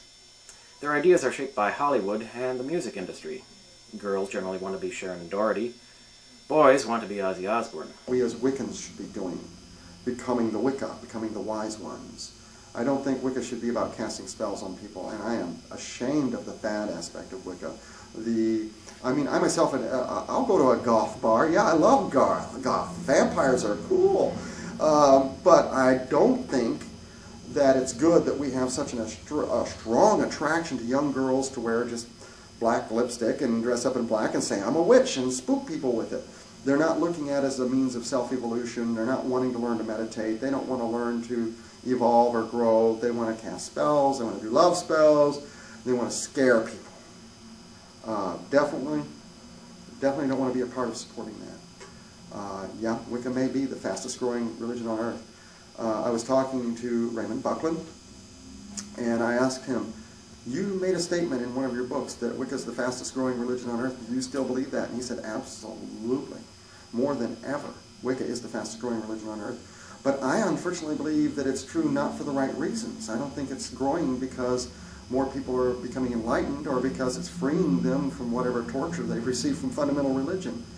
Too many are doing it for spite against fundamental religion. Too many are doing it for spite against their parents, to shock people, and to have power, cast spells on somebody. People who get involved, like I said, when they're later teenagers because, get the Ouija board, oh, this is spooky, or get the whole gothic look and then sort of think that they're badass. And I was a crazy kid too, Before I took my first chemistry class, I already knew how to make 3 explosives. So, when I hear the sort of, Columbine thing going on, I go, there but for the grace of the devil, go I. If it hadn't been for other training, other people involved in molding my talent, certainly I could have been as crazy and off-keyed as any one of those kids getting involved in metaphysics. I don't believe there is any such thing as a good kid or a bad kid. I think training can lead you in ways that are either positive or negative. It's your associations that matter. If you're associating with people who are dragging you down, again, it's just like gangs. And these days we have gangs. Why? Because we don't have families. It's very, very simple. When you have a bunch of kids who've got no family, certainly no father, if you've got no community, you've got no society, you will develop your own. In a decade, 1 out of 100 of these will actually want to pursue this path for real. It seems to me these kids need more accessible sources of information. But not just books, they need mentors, role models, adults who are willing to talk to them. This means general education, public education, needs to be improved along these lines. Their parents are a different breed of trouble. They are not given to fads so much as they are samplers, as if they were at a smorgasbord. As soon as they are bored, uncomfortable, or confused by what they see in front of them, they drop it for something else. Their need for spiritual growth is probably genuine, but their pursuit of it is clumsy. We are all victims of a fast food, cell phone, and instant-on culture, but there are no shortcuts to spirituality, no matter how many tapes you buy and listen to on your way to work. These are people who will never get it, no matter how much you try to teach them. When I started, we were still basking in the shadow of that 1960s Age of Aquarius nonsense. Idealism run rampant like a fever dream. We would quote lines from Monty Python and the Holy Grail or the Hitchhiker's Guide to the Galaxy like they were gospel. That was on a bottle of sangria, and it was all in good fun, but sober we discussed the Mabinogion, Robert Graves, and the Golden Dawn. We felt we were at the vanguard of something. We were not only there to change ourselves, we were there to change the world. Even if much of it was hot air, there was an excitement, a passion for the making of the world into a better place. Ask most of the people teaching classes in Wicca and magic for newcomers today, and you'll find you're looking at an almost exclusively baby boomer crowd. These are the ones who missed the movement the first time around. The Generation Xers, the baby boom children, are all but absent. Even the faddists don't show. Classes take work. As for these middle-aged would-be witches, what are they looking for? They're not sure, but something is missing in their lives. One thing they are sure of, they are in it for themselves and nobody else. They don't want to work, don't want to be a part of any group, don't have the time, and they don't want to change the world. They've had enough of that, thank you. Having had my share of such students myself, what I miss in them is the passion, the desire to make the world a better place.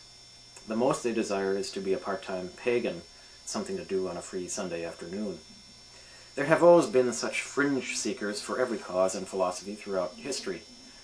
It just seems because of the American lifestyle that we have an overwhelming abundance of them, and the pagan community is so small to begin with that a large number of hangers-on can be more handicap than benefit. It seems to me that we who teach must be willing to recognize this, and that we are fighting against an entire generation more or less raised to be spoiled and selfish, and that the culture we live in does nothing to promote the pursuits we follow.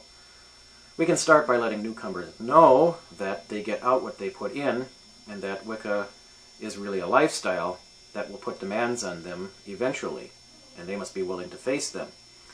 That, and offer as many chances for support groups as possible. Problems just mentioned have to do with the fact that seemingly everybody is working 2 jobs, going to school, and attempting to raise a family. Something's got to give. Most of the technological marvels that were supposed to free up our time for more worthy pursuits, from the washing machine to the personal computer, have simply added more clutter and more expenses to our lives. It seems to me that we must adapt to each such situation wherever we can without losing the integrity of that which we are trying to construct. I have been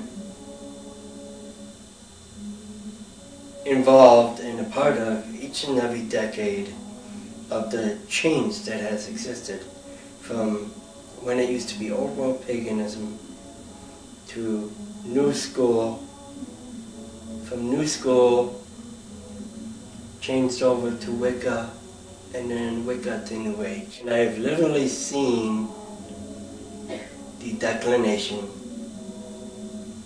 and the decaying of the process of the old ways and the old beliefs. The strength behind paganism was the fact that paganism was a faith in the old days. It was not a religion. It allowed itself to be eclectic of belief. You could worship what you wanted, you could practice what you wanted as an individual. The concept of religion is that you must follow a set doctrine that someone else stipulates or tells you you have to believe in order to be part of an accepted social group of worshipers. When the youth of the new school came into young adulthood, they fought for a right to be acknowledged as Wiccans, from a theory that they could still utilize the old world pagan concepts but apply it to being a religious standard, which is not the case. It doesn't work that way. When Wicca became a religion, it not only required to be doctrinated, which means now you don't have that choice of freedom of belief, but also is the technicality that the government can use against paganism and the Wicca movement today. One of the technicalities we found in opening up this place was that in order to be acknowledged as a religion, you literally had to have, quote unquote, a building to worship in. In other words, you had to have your 4 walls and a roof over your heads so that you would have a place for people to congregate. If you do not, within a 7-year period after you apply for your freedom of religious belief or standing, and you are acknowledged by the federal government, and if within 7 years you don't have a church established where people can come under that belief system, the government has the right then to take it away from you. And you're left without again. I think that a lot of misconceptions by the youth of both, shall we say, the baby boom as well as the X generation, misunderstood what they were actually sticking their fingers into the pie for. Unless churches, and we're not talking just retail stores which have a couple of circles in them for the covens to assemble.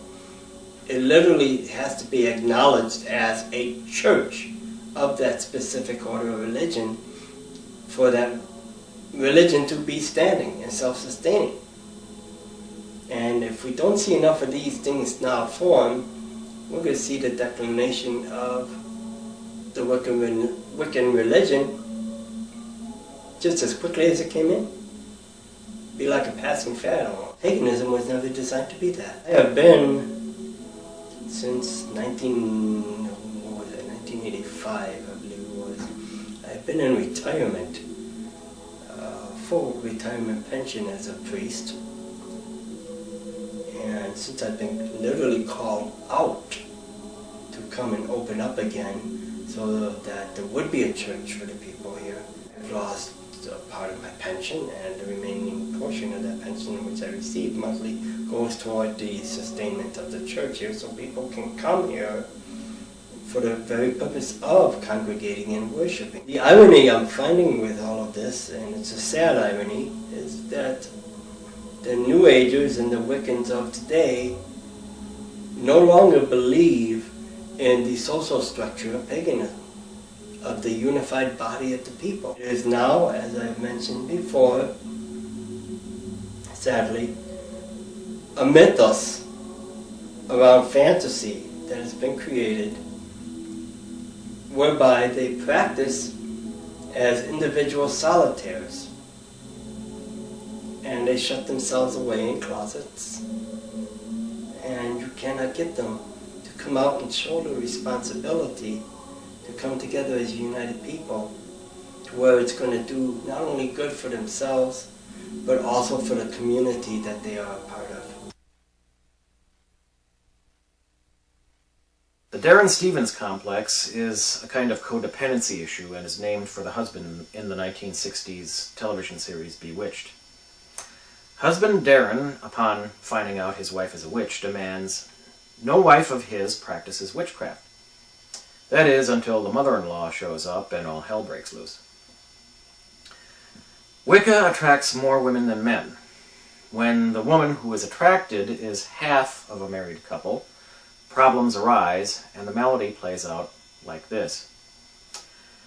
She comes to Wiccan classes and seminars to learn more about the path. He does not. He is not interested. Sooner or later, when he realizes what his wife is doing, he puts his foot down, demanding, no wife of mine practices witchcraft. She, obedient and forced to choose between husband and paganism, quits, never to be seen again. I have no solution for this other than to say that it is so common and so predictable that when a married woman shows up singly to a seminar, I can place money on the outcome.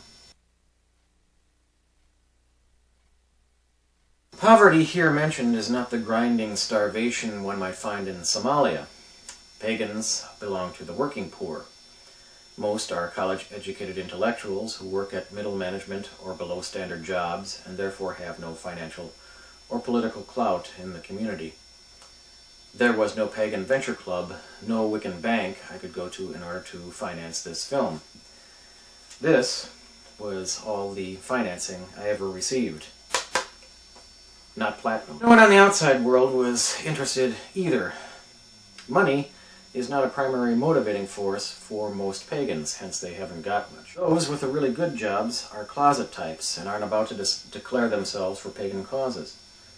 In this world, unless and until enough pagans move up the ladder to become influential in the general community, it is doubtful we will ever have any financial or political clout. Unless, of course, the rest of the world were to suddenly turn pagan. Can you imagine a whole world completely uninterested in money? The Dread Dogmatics, so named because they dread all forms of dogma, and also referred to somewhat inappropriately as the ex-Catholic syndrome because ex-Catholics seem to be its primary source, is a baby boom phenomenon that carries middle-age adolescent rebellion to its logical conclusion, though they don't necessarily have to be Catholic. But because of their Catholic schooling, or so they claim, have learned to despise any and all forms of structure or systemization. They are quite likely to declare, "I hate all forms of organized religion," perhaps before they even tell you their name.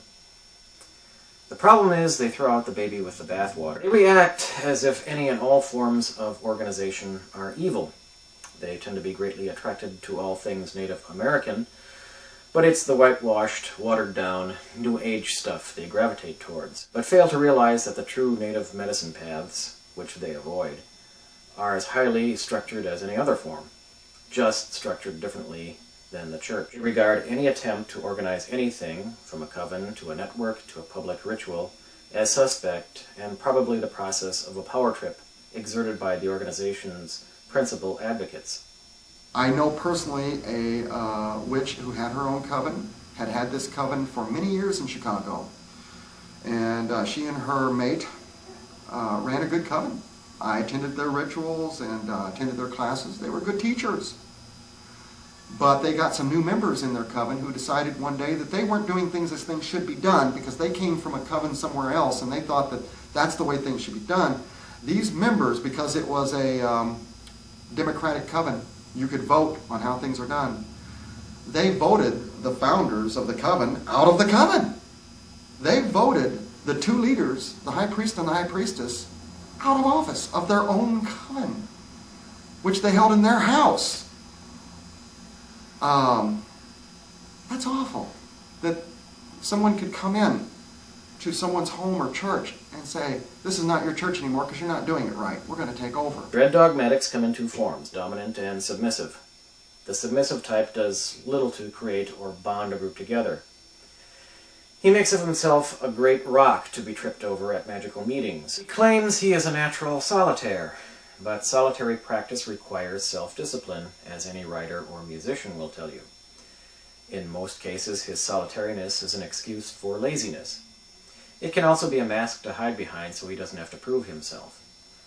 A submissive dread dogmatic is probably full of talk, some of it worthwhile, and little action. Dominant dread dogmatic probably starts out looking just a bit paranoid. He'll have stories about all the bad groups and covens he's been in, and he'll have been in a lot. Anyone and everyone who is in charge is pulling a power trip. All structures, except his, are wrong. What he really wants to be is in charge, run his own group, form his own religion.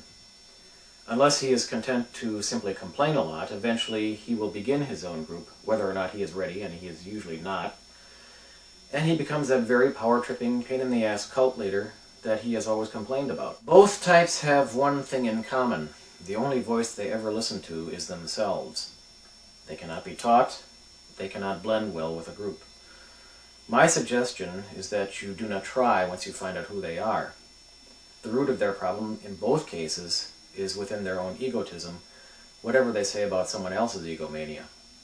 Smile politely and leave them to their solitary ways.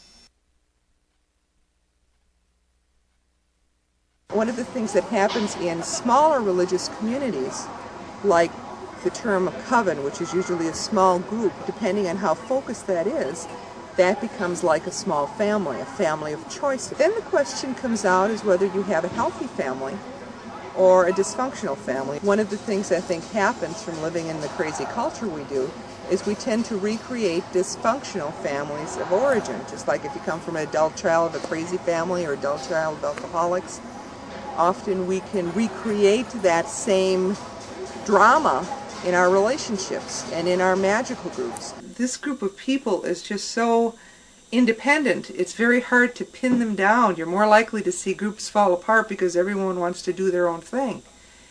And there's a problem with commitment. Just like there's a problem with commitment in relationships in all other aspects of life in this culture at times. A fear of commitment. And when you've been hurt in family before, when you look at the possibility of a family again, all of the fears come up. So there's no simple answer with any of it. And I think one of the challenges that happens if we look at religious or magical relationships or families, like we do any other family or relationship, there are times that we're alone, and there's times that we join up with others. Maybe it's one, maybe it's a bunch of people, maybe people are together for a time and there's a focus and there's a reason and there's a development that happens that's important to everybody involved. The greater challenge is knowing when it's time for things to change and knowing when it's time to stay but work through the problems and not just disappear. And in a healthy family, the glue that holds it together is love. The actions and the willingness to continue growth is the ability to adapt and change within some sense of structure. And it's an ongoing daily process to figure out the wisdom to know the difference. I've been involved in so many covens that have been set up and destroyed. Either they've gone up too bad or the general setup has been so out of balance and people argue in personal politics that I have very little faith in group workings. One of these things where, hey, let's go to Lunasa and we've got 5 people that didn't show up and we can't really run the coven because, well, these 5 people were necessary for the for the ceremony, and the other 5 people are staggering drunk or stoned off their ass, and we've got personal relationship problems, or we've got this or we've got that. Animals in general, are the one thing above all things I can trust. And it sounds really stupid. I have faith in my fiance. I have faith in my friends. But I have more faith in a 4-legged animal. Is an attempt on the part of some good pagans to bring us together and get some leadership in the community. Right now, at this time, the current state of affairs is we've been ripped asunder by our own politics. I find that most of the pagan organizations and groups in the Chicago area have taken one side or the other of either elitism or eclecticism. The elite people saying that you should be purist, that you should walk only Celtic Wicca, or only Norse Asatru, or only Dianic, or what have you, and that Wiccans shouldn't associate with Druids, and that people who do Egyptian magic shouldn't associate with Wiccans, and so on. And they're all becoming more segregated than ever. And right now, I find that the pagan community in Chicago is very, very, very factionalized. The other side, the eclectics, they're fairly together. The eclecticists who believe that the truth can be found in various sources and brought together into one source. After all, I challenge that none of the faiths, Wicca or otherwise, sprang up wholly formed. They had to have been eclectic in their origins, taking from this teacher and that teacher until they became what they are. They just stopped being eclectic at some point and decided that anything that is eclectic is bad. And as far as I can tell, the people who are really against eclecticism are very much on a power trip. The idea that you can only get the information from me, and I know everything. And eclectic teachers are more, find the information in the libraries, go to the internet, look in your heart and look in your dreams. Find the information in nature. Look not to one single source. Most of the eclecticists accept the elitists for what they are. In fact, we like the idea that somebody's going to try to keep a pure tradition the way it has been for however long. Like the Native American people who are trying to say that we don't want people doing pipe ceremonies, we don't want drumming circles, we don't want white people doing our ceremonies. They're appropriating our rights from us. They're being very defensive right now. Well, some of the pagan community are being just pretty much like that. I can't really sit here and tell you that since paganism is growing, it's more together and there's more brotherhood and sisterhood than there ever was, because I don't see that. I see a lot of quarreling and I see a lot of politics. And I think the only way to end the politics certainly isn't going to be by everybody going solitary. Unfortunately, that's what I'm seeing. Right now, at this time, I know people, great numbers of people actually, who once were open practitioners, who joined with groups, had covens, were parts of organizational movements. None of them have anything to do with any group anymore. I know scores of people who now call themselves solitary only. I practice alone. I won't do my Wicca with nobody else anymore because they're also political. They've all got their agendas. One of the largest covens or organization in Chicago, based on Wicca mostly, pagan group, split up a few years ago based on an argument between should we go sky-clad, nude, or should we wear robes, or be something like earth-clad.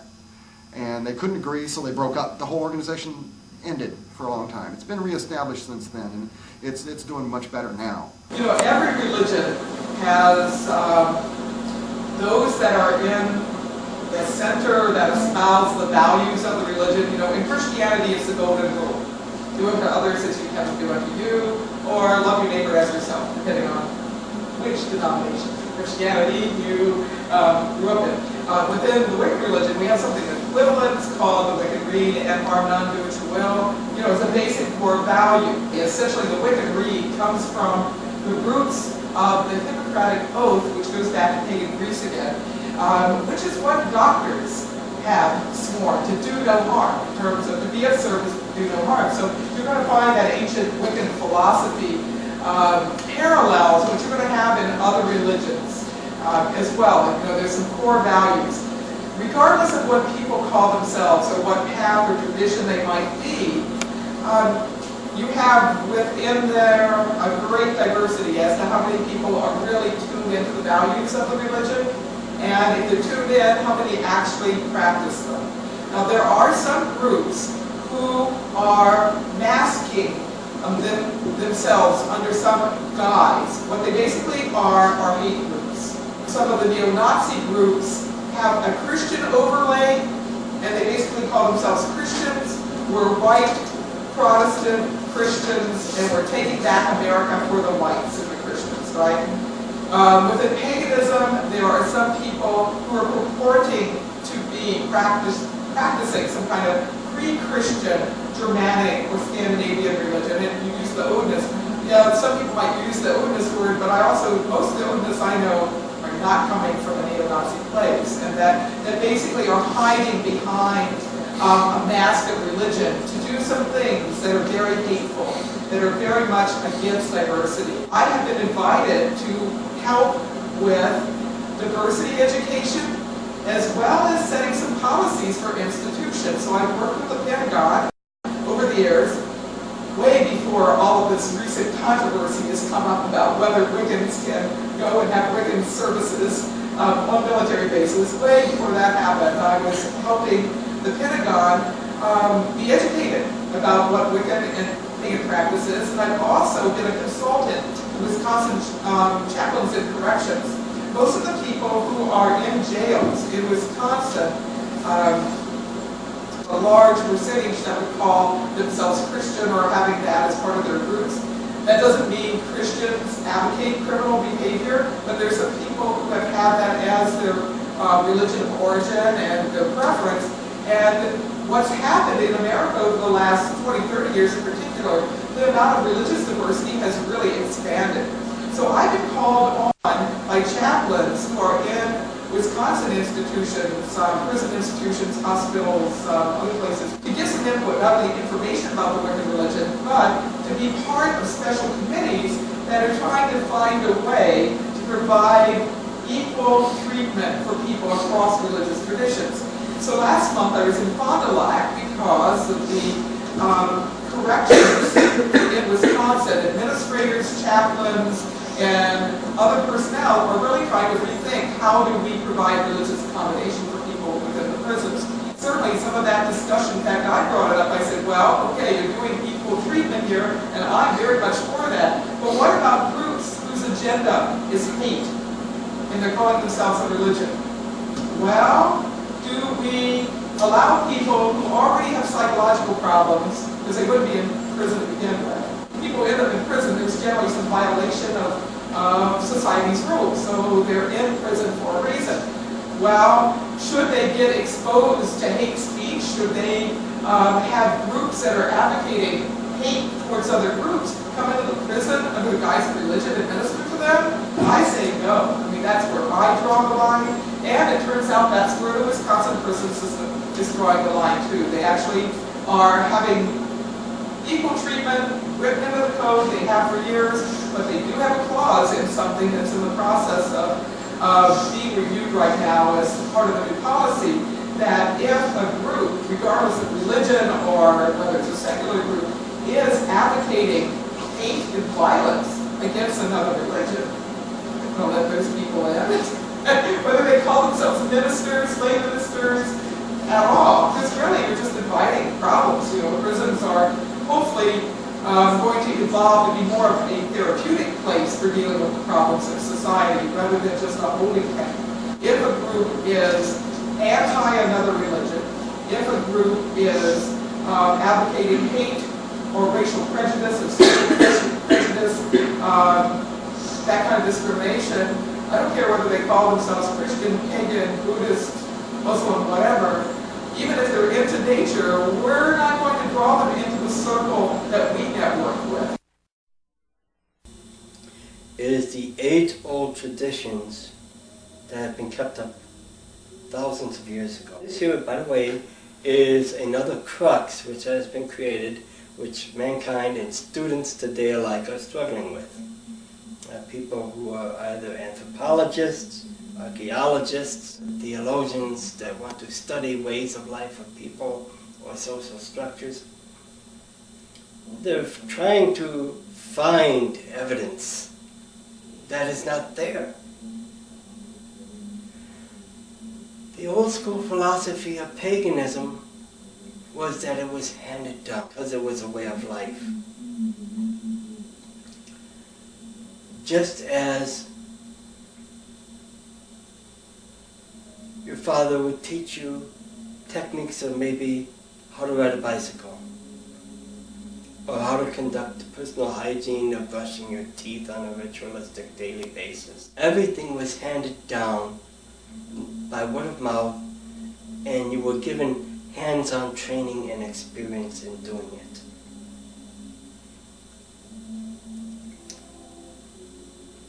As a result, very little of what was classified both paganism as well as the applied practice behind paganism, witchcraft, or the influence of magic, was ever tabloided or documented in any book by the secret societies.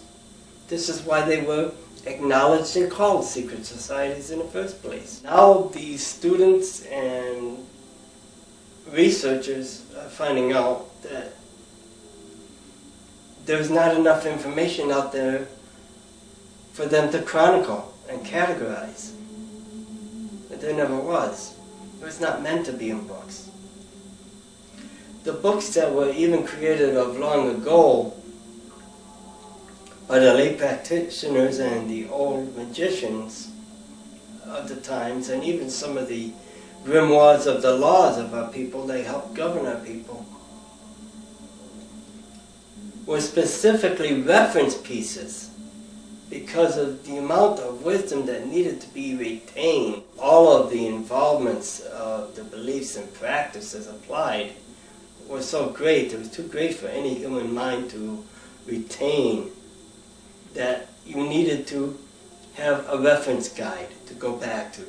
And that is where these books started coming in. They became reference pieces. When to establish certain charts for planets and hours of which you want to practice in. All of these were reference pieces. The old school philosophy was you kept it in your mind, in your heart, and in your hands. This is where you held it all. And when someone new would come into it, you would train them. I nowadays see gross exaggeration and misrepresentations of circles and belief systems being set up around The Simpsons, build a cat, that's a big thing. Example, enter a circle, and for a sacred altar, they will throw a bag of kitty litter and meow mix to represent Bast, the ancient Egyptian cat goddess. None of the older people, the elder people, sit down with the children and say, there's a purpose for this deity you are calling to. This is what the deity performs for you. We have, all the way from time back immemorial of the dawning of mankind to present, we have the representation of the God of creation for all that exists in the world, which we pray to for the total picture of things. We have what we call demigods in various cultures, which are there to help you with specific needs. If you'll pardon my expression, so as not to piss off the almighty creator or creation for all your rantings and ravings about personal things you need in life, you go to the smaller deities and you ask them for these favors. So each deity, no matter what culture you look at, has its own representation of what that deity is expressly worshipped for and what that deity performs as a function. None of these things are taught to the youth today. There is no direct charging of energy, there is no proper barrier. So what happens? The youth now has to go out to some of these people who were once great artists or practitioners at the time of the old school teaching. And they went with these new age books that they're flooding the market out now. The youth are buying these books up in the hope that they're going to get the full-scale knowledge they need just from reading one or two books that are out in the market. Some of the older people that are making these books, and I've talked to a number of these people, who have point blank said, we know we're doing wrong, we know we are misrepresenting the arts, but it makes us the big bucks. It's not giving them the morals, the values, the belief system. That is what is the old school. The new school separated from the old school saying, well, we can modify the belief system now. We can change what's not convenient for our present-day lifestyle. We don't want to tax ourselves with what we have to do to prove ourselves to our deities any longer, or to prove ourselves to our peers. So we're going to modify the rites or rituals so that they're more comfortable for our personal needs. That was New School. The Wiccan movement was literally the change or the transition of the written word, which is ironically the worst part of it all, because in our teachings, nothing but the principle, the purpose, and the tradition has ever been etched in stone. Everything else was freedom of choice and belief. It didn't matter how you worded it or how you wrote it, as long as you understood the principle, the applied practice behind it, why you were doing it, what you're doing it for. That was your foundation. Anything else beyond that, there was freedom to it. Now, they literally put it in a bound form as a word, which you can review, read, and then recite. That's your Wiccan veneration. And as a result of that, you come into another age now, which is New Age, off of the Wiccan. And here is a group of people that want no responsibility for their actions. And yes, our law is very basic. It's harm none do as thou wilt. But an important phase of that has been left out by our laws, rendering that we must be responsible unto self and thee. That even though we can go out and do what we want as long as we harm none, we still are responsible for our own actions. If not, then we will pay under the threefold law. for anything we do, be it good or not. We will pay for that action, one way or the other. That's why we're losing what we're losing here. I have tried getting people to come in here and say that they want to be part, or they want to form a coven and become part of a social structure, so that once we build something here, we can reach out to the public and say, okay, we are a congregation of pagans here that have established ourselves in this area, and we're also here to help the general public with our abilities, or with our services. Cities, counties have had a problem with the pagan people because of the behavioral patterns or some of the things that have occurred. Violation of people's personal private rights, misuse of the tools as a form of weapon. Pagans wonder why the city gets mad at the pagans when parents come in and file complaints against the city for what's being taught to their children. Naturally, you're going to have upset. Since Native American thought is having the largest influence on white pagans and New Agers these days, I asked the Milwaukee Native American community to voice their own opinions about this. I found no one willing to go on camera to explain their side of the story, but I was supplied with various forms of information. Natives are split on their opinions on the subject, and it seems to follow along the lines of how pure of blood one might think one is. For a Native American to share their vision with you, that is considered like you have to be intimate friends with a Native American before they will share their vision with you. How you knew that was happening was with the use of a sacred turtle rattle. You would shake it while you were speaking your vision. That's how people would know. Be quiet, this person's telling his vision. But when you were done with the turtle and you wanted to pass it to your friend, because your friend wanted to tell his vision, you just didn't hand it over like this, up in the air. You would put it down on the ground and you would scoot it along with your foot, because that's the sacred place. The earth is the sacred place. It's not that spirit up here, masculine spirit is unholy somehow, but the most holy, sacred place is down here, the earth. A completely different imperative and perception of the world. It's no wonder Native Americans and white folks had never gotten along. 500 years of resistance, as it is called. There's a prophecy out now that says that we've had 500 years of resistance, now we must have 500 years of reconciliation. And that's what you're hearing from elders in lots of different tribes. Because of that, there's a great resistance to reconciliation. There are those who absolutely resist reconciliation. And there is a new form of Native American fundamentalism, and that's an oxymoron.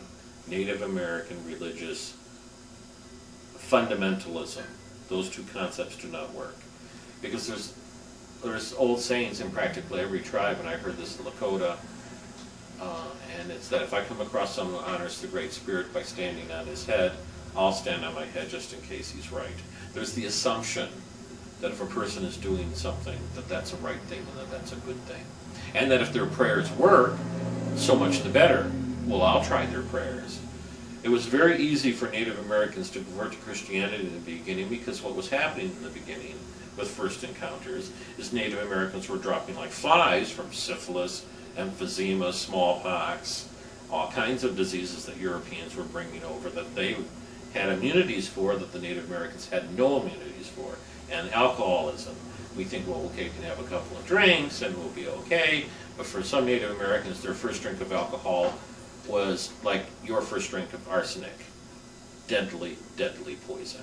They would drop dead on the spot. Those who survived became instantly addicted. Europeans perceived Native Americans as stupid and lazy. And Native Americans perceived Europeans as stupid and lazy because they didn't know how to live here. They would bring their own food here and try to grow their food here. But the food grew here fine. You just had to know how to grow it.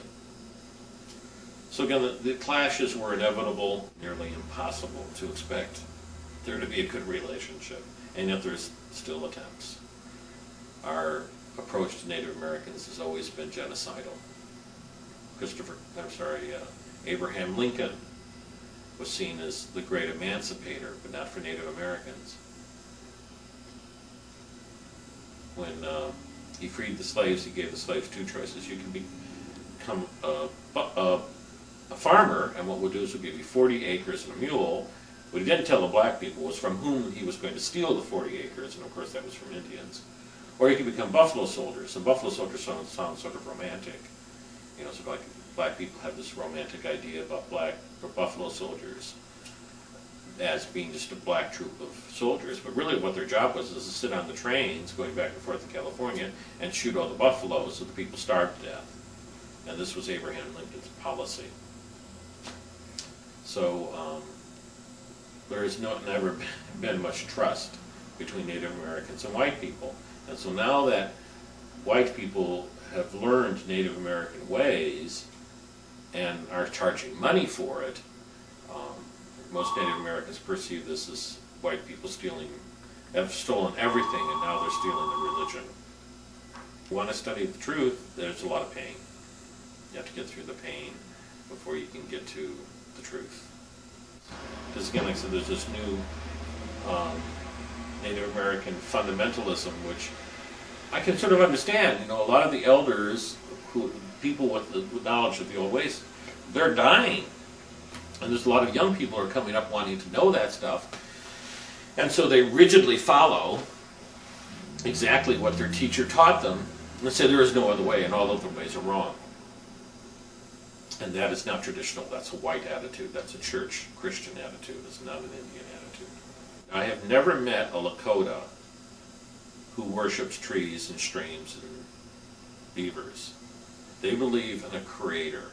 That creator is so big, so sacred, so all-encompassing that that creator cannot be perceived, only in part. And so we only see that creator in its parts, and how the creator expresses itself through beaver medicine and through the tree and through the stream and through the earth. What's the first word in the Bible? It's not in. First word that we see in the Bible in Hebrew is bereshit, and that word means in the beginning. It's actually not the first word, it's the name of the chapter. In the old days you didn't have like a heading. The first word was actually the name of the chapter. So the second word is actually what we would call the first word. And that word in Hebrew is Elohim, which is a masculine singular noun with a feminine plural ending. And from that point on, God refers to God's self as we, as plural. But it's not just we plural masculines, it's both masculine and feminine. So that Spirit of God that moved across the face of the deep, and the first description of creator in the Bible is both masculine and feminine and plural. Methodist and Presbyterian, I consider all of those to be Christian cults based on Catholicism. But I consider Catholicism itself to be a Jewish cult, because its founder was Jesus. Jesus was a Jew. But then I consider all of Judaism to be an Egyptian cult. But then again, I consider any of those ancient forms to be Atlantean cults. So, well, cults are just offshoots of religions. Patriarchal religious forms are about exclusivity. There is the belief that this defines who we are and everyone else isn't. That everyone else is therefore pagan, heathen, non-believer, Gentile, and killable. All of our rules and regulations about, thou shalt not kill, only apply to us. It doesn't apply to them. We can kill them all day long with no problem. It's only in matriarchal forms where you don't have that perception. A lot of, people who are convinced of the rightness of their way. I even heard someone at Apollo say, smoking the pipe is a good way to pray. It is the right way to pray. It is the only way to pray. And again, that's nonsense. It's a good way to pray, absolutely, no question. It's a right way to pray. Well, it's the right way for whoever's praying that way. It's your right way to pray. Great. But it's the only way to pray, you're wrong. And I'll jump down your throat every time.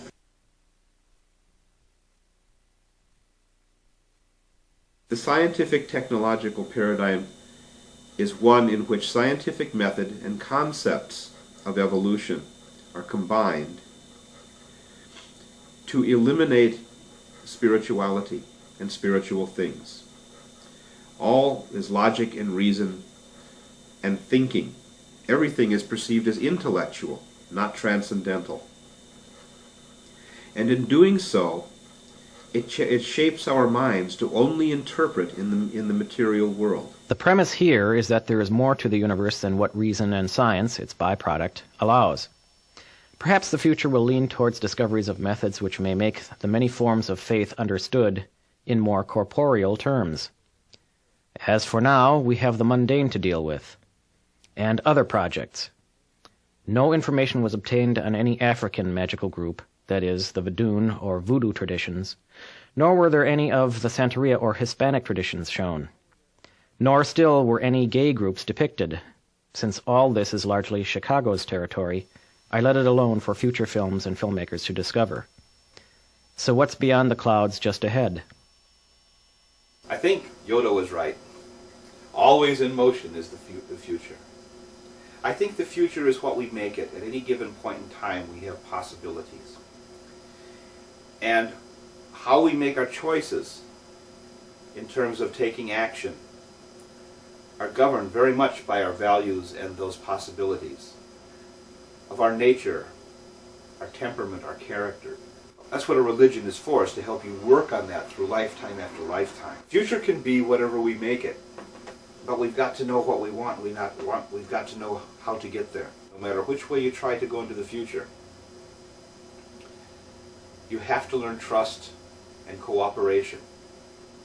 I'm not a big believer in competition. I think ultimately competition creates dysfunctional things. But people that can work together, cognizant of their own self-interests, and get large projects done, and feel proud of themselves and everyone around them that got these projects done. Those are the people that will really build the future. I know this can be. I know we can live in a peaceful, loving society. I know because I lived in one. I lived in the Far East for 11 years. The first 3 of them were in the military. And after that, I just stayed there because I was so sick of what I'd seen in Vietnam. I traveled all over there, and I began to see how other people did things.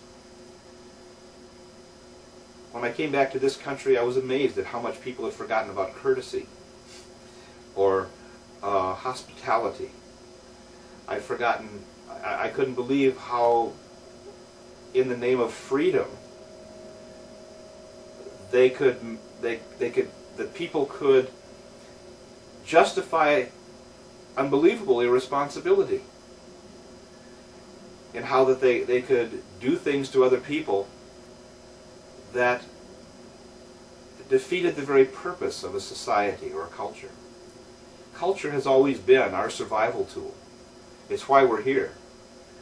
We're not as powerful as an elephant or a buffalo. We can't fly like birds or swim like fish. We are tool makers. All we can do is think and make tools.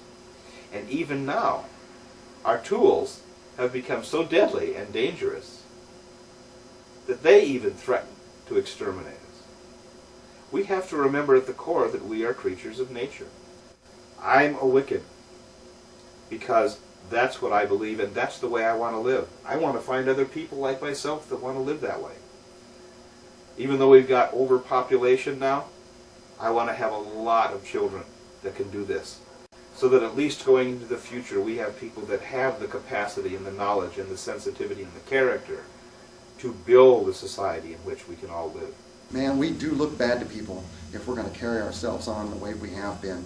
And we're going to just prove them right about us being evil or something if we're going to be all caught up in powers and spells and stuff. We're certainly not going to earn a good image at the rate we're going unless we start to do some things. I urge Wiccan churches, circles, covens, druid groves, get out there and do some public services. You know, clean a street, clean an alley, raise some money for an orphanage, save some land or rainforest, do a car wash and send some money to the rainforest problems, join PETA and protest cruelty to animals. Why aren't we activists? Why aren't we doing like some of the Christians are doing? I mean, granted, some of the Christians are fanatical and condemning us for having a different religion, but you know, some of those Christians are shirt off the back people that really will practice what they preach about Christ and love of their fellow man. We as Wiccans should practice that too. But we're not there until we are changing the world, not just correcting our image. If we're all caught up on correcting the bad press we've received, people saying we're Satanists and that we commit animal sacrifice and all kinds of heinous, horrible things like eating babies, if we're ever going to correct that, we're going to have to do it through a positive image, not by denying the negative image. It's not enough. It's not enough to say, that's not what a witch is. We don't worship the devil. It's not enough to say, we're not Satanists. It's not enough. We've got to prove we're good by doing good deeds. We would like to see the pagan people come here more often and literally shoulder some responsibility in the sustainment of this church, because it's here for you people. It's not here for me myself. I can go home, relax in retirement. I have the wisdom, I possess the wisdom to be able to do this worship on my own. I can shut myself up in a closet just like the New Agers do nowadays. It doesn't make a difference. This place is here for people who are pagan worshipers. We want to see you people come out of your closets. Come here, get together, and form a strong union. We can be a benefit to the community if the community will see it. But before the community will see it, we have to get the people who claim to be the pagan society of today, the banner wavers and flag wavers, to shoulder that responsibility, stand up and say, I can be accounted for, and here I am, I'm here to do my job. If we're going to be a church acknowledged by the United States government and by a community, then that's what we have to endeavor to become. There is no other way around it. You people call yourselves a Wiccan religion. It's up to you people now as a Wiccan people, based upon being now a religion instead of just a pagan faith, but a religion, to come out of your closets and shoulder that responsibility you laid claim to. I have found, being in the city, they don't really care about what it is we worship. What their concern is not our worship end of it, but how we function within the society we are a part of. That is the mainstream of concern. And if we're going to ever reach our goals, we also have to incorporate in our goals the goals of working in consistency with the community. There is a group of people out in literally the old Salem of Massachusetts, which is now related to as Danvers. And it's run by a group, a family group known as the Cabots out there. And they literally have many people within the community that are law enforcement officials, judges, lawyers, doctors, you name it. Part of these groups and organizations working hand in hand together, where the whole entire city is literally a drawing power, a point for paganism and witchcraft, and is openly acknowledged. It's a pagan-oriented society out there that's literally city-based. But the way they reached that point or got that far was through a culmination of work effort. And that is what we need here. It's pretty shameful when I can get more results out of Catholics, Christians, Baptists, Lutherans, come here and help with the finance and the setting up of this place here, because even these people want to see us here. Now that's surprising. And if they can come out of the closet to help us put this place together, and we have less pagans willing to make the effort, there's something wrong with this picture.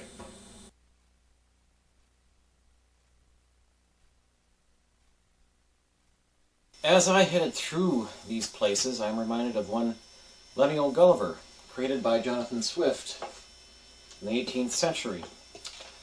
His adventures were a satiric commentary on the England of Swift's day. In it, Gulliver traveled first to Lilliput, which is populated by tiny people. It seems the Lilliputians are at war with one another over a reason no one remembers. It had become a bad habit, simply. Finally, an old man was discovered who remembered the cause of the conflict. One group believed in cracking their eggs on the big end. The other group believed in cracking the egg on its point. It seems to me that if Chicago is ever to become the leader it should be in this field, its inhabitants have to first stop arguing over which side of the egg to crack. Carrying our Gulliver comparison a bit further, are there any places equated with any of his other adventures? Well, turns out there is. Gulliver's next landing was at Brobdingnag, a place of giants. Brobdingnag was like England, only better. It had a similar political and social structure and was far from being without its faults, but it was peaceful, fair, and prosperous at no one's expense. In fact, every attempt Gulliver made to explain his homeland only made him look puny and ridiculous by comparison. Such a place right now is Madison. I don't want to paint an idyllic picture the town can't live up to. It has all the same faults everyone else is suffering from. Perhaps it is the fact that it is both a college town and a state capital. You expect people to be better informed and more progressive here. Perhaps it is Circle Sanctuary's long-standing arm of influence. Things just seem to work out a little better here. What about my hometown of Milwaukee? Gulliver's next stop was Laputa, an island castle that floated in the sky, filled with impractical intellectuals. All these people had big ideas, big dreams. None were able to put them into practice. They were all heads in the clouds and no feet on the ground. Milwaukee has its share of big dreamers, no plans of which ever see the light of day. Nothing ever happens. Attempts at networking and festival creations fail. Social gatherings crumble. Community publications blow away in a puff of smoke. Big dreams stay big dreams. Gulliver's final journey was to a land of angelic-like talking horses called the Wiccans, who lived on an island surrounded by yahoos, crude, brainless caveman-like creatures. Perhaps such a land, if we can use this comparison, is Green Bay, and little places like Fredonia. Can you think of a better comparison than one between the land of the yahoos and a city of cheesehead-wearing football fans? And even here, you can find the occasional pocket where divinity takes place. Those pagans who live in such places may at times see themselves as living at the end of the earth, but it is perhaps here where as good of activity as any takes place. Well, what a little smarty pants! Isn't he clever to correspond Gulliver's travels with Midwestern pagans? While I'm busy patting myself on the back, even I wouldn't take this metaphor too seriously. Chicago's not awash in tiny-minded people. Saints and demigods do not roam the streets of Green Bay, nor is it filled to the brim with yahoos. The same problem faces us all. It just manifests in different forms, in different places. We need to talk together, face-to-face, sitting in the same room. We need to network better. We can't expect Selena Fox to do it all for us, or depend on her to live forever. We need to talk to the general public and not be afraid of the media to carry our message. And if they don't do it well, we have to find a way to do it ourselves. The problem facing us as we head into the 21st century is the problem facing every human being: alienation. We're all hooked up with our PCs and cell phones and TV sets, but we are as distant from each other as we have ever been. The baby boom generation, the principal carriers of the pagan tradition right now, are lost within themselves, their finances, their careers. The generation that follows is not interested or not following the way they should. Groups squabble with groups. There's infighting within a group. We send out mixed messages to the world, and don't expect Hollywood or the news media to get it right. There are no sociological surveys on us, no insurance companies geared to us, no politicians listening to us. We offer few services as a group. There are few pagan charitable institutions. Most of our talk on peace, harmony, and togetherness seems self-serving and empty to the objective bystander. Such things, in order to rectify them, will take communication, organization, and commitment. It takes the passion of belief. Perhaps what we need is a goal and an image of the ideal. Perhaps we've already found it at the movies. Now, I'm not suggesting we walk around in long robes carrying plastic swords like a bunch of nerds at a sci-fi convention. I'm not interested in any outward display at all. And comparing oneself to a Star Wars character is certainly grist for the mill of late-night comedians. But the goal here is obvious. The Jedi Knight was a sage, a peacekeeper, a diplomat, a custodian of a culture, and when needed, a warrior. Wasn't that the goal of the Knights Templar during the Middle Ages? So it's not a new idea. The Jedi discovered what he needed to within himself, and then went on into the world to aid it with what he had to offer. Isn't that, in theory, what we're doing? I see a future where there are academies geared towards such a goal. We see the seeds of it in Moonbeats and Circle Sanctuary, and in reclamation groups like OTO, BOTA, and the new version of the Golden Dawn. And here with our burgeoning American mix, for the first time, Native Americans can be the leader in this field if we but invite them in. If we can lay aside our present confusion at the turn of this century, there's no reason why this cannot be a reality in some form at the turn of the next. If I were to send any message out to my fellow Neo-Pagans and witches and other magical people, it is to remember this about yourselves. It's from one of my favorite poems, a poem by Arthur O'Shaughnessy, and it goes like this. We are the music makers, and we are the dreamers of dreams, wandering by lone sea breakers and sitting by desolate streams. World losers and world forsakers, on whom the pale moonlight gleams, yet we are the movers and shakers of the world forever at sea.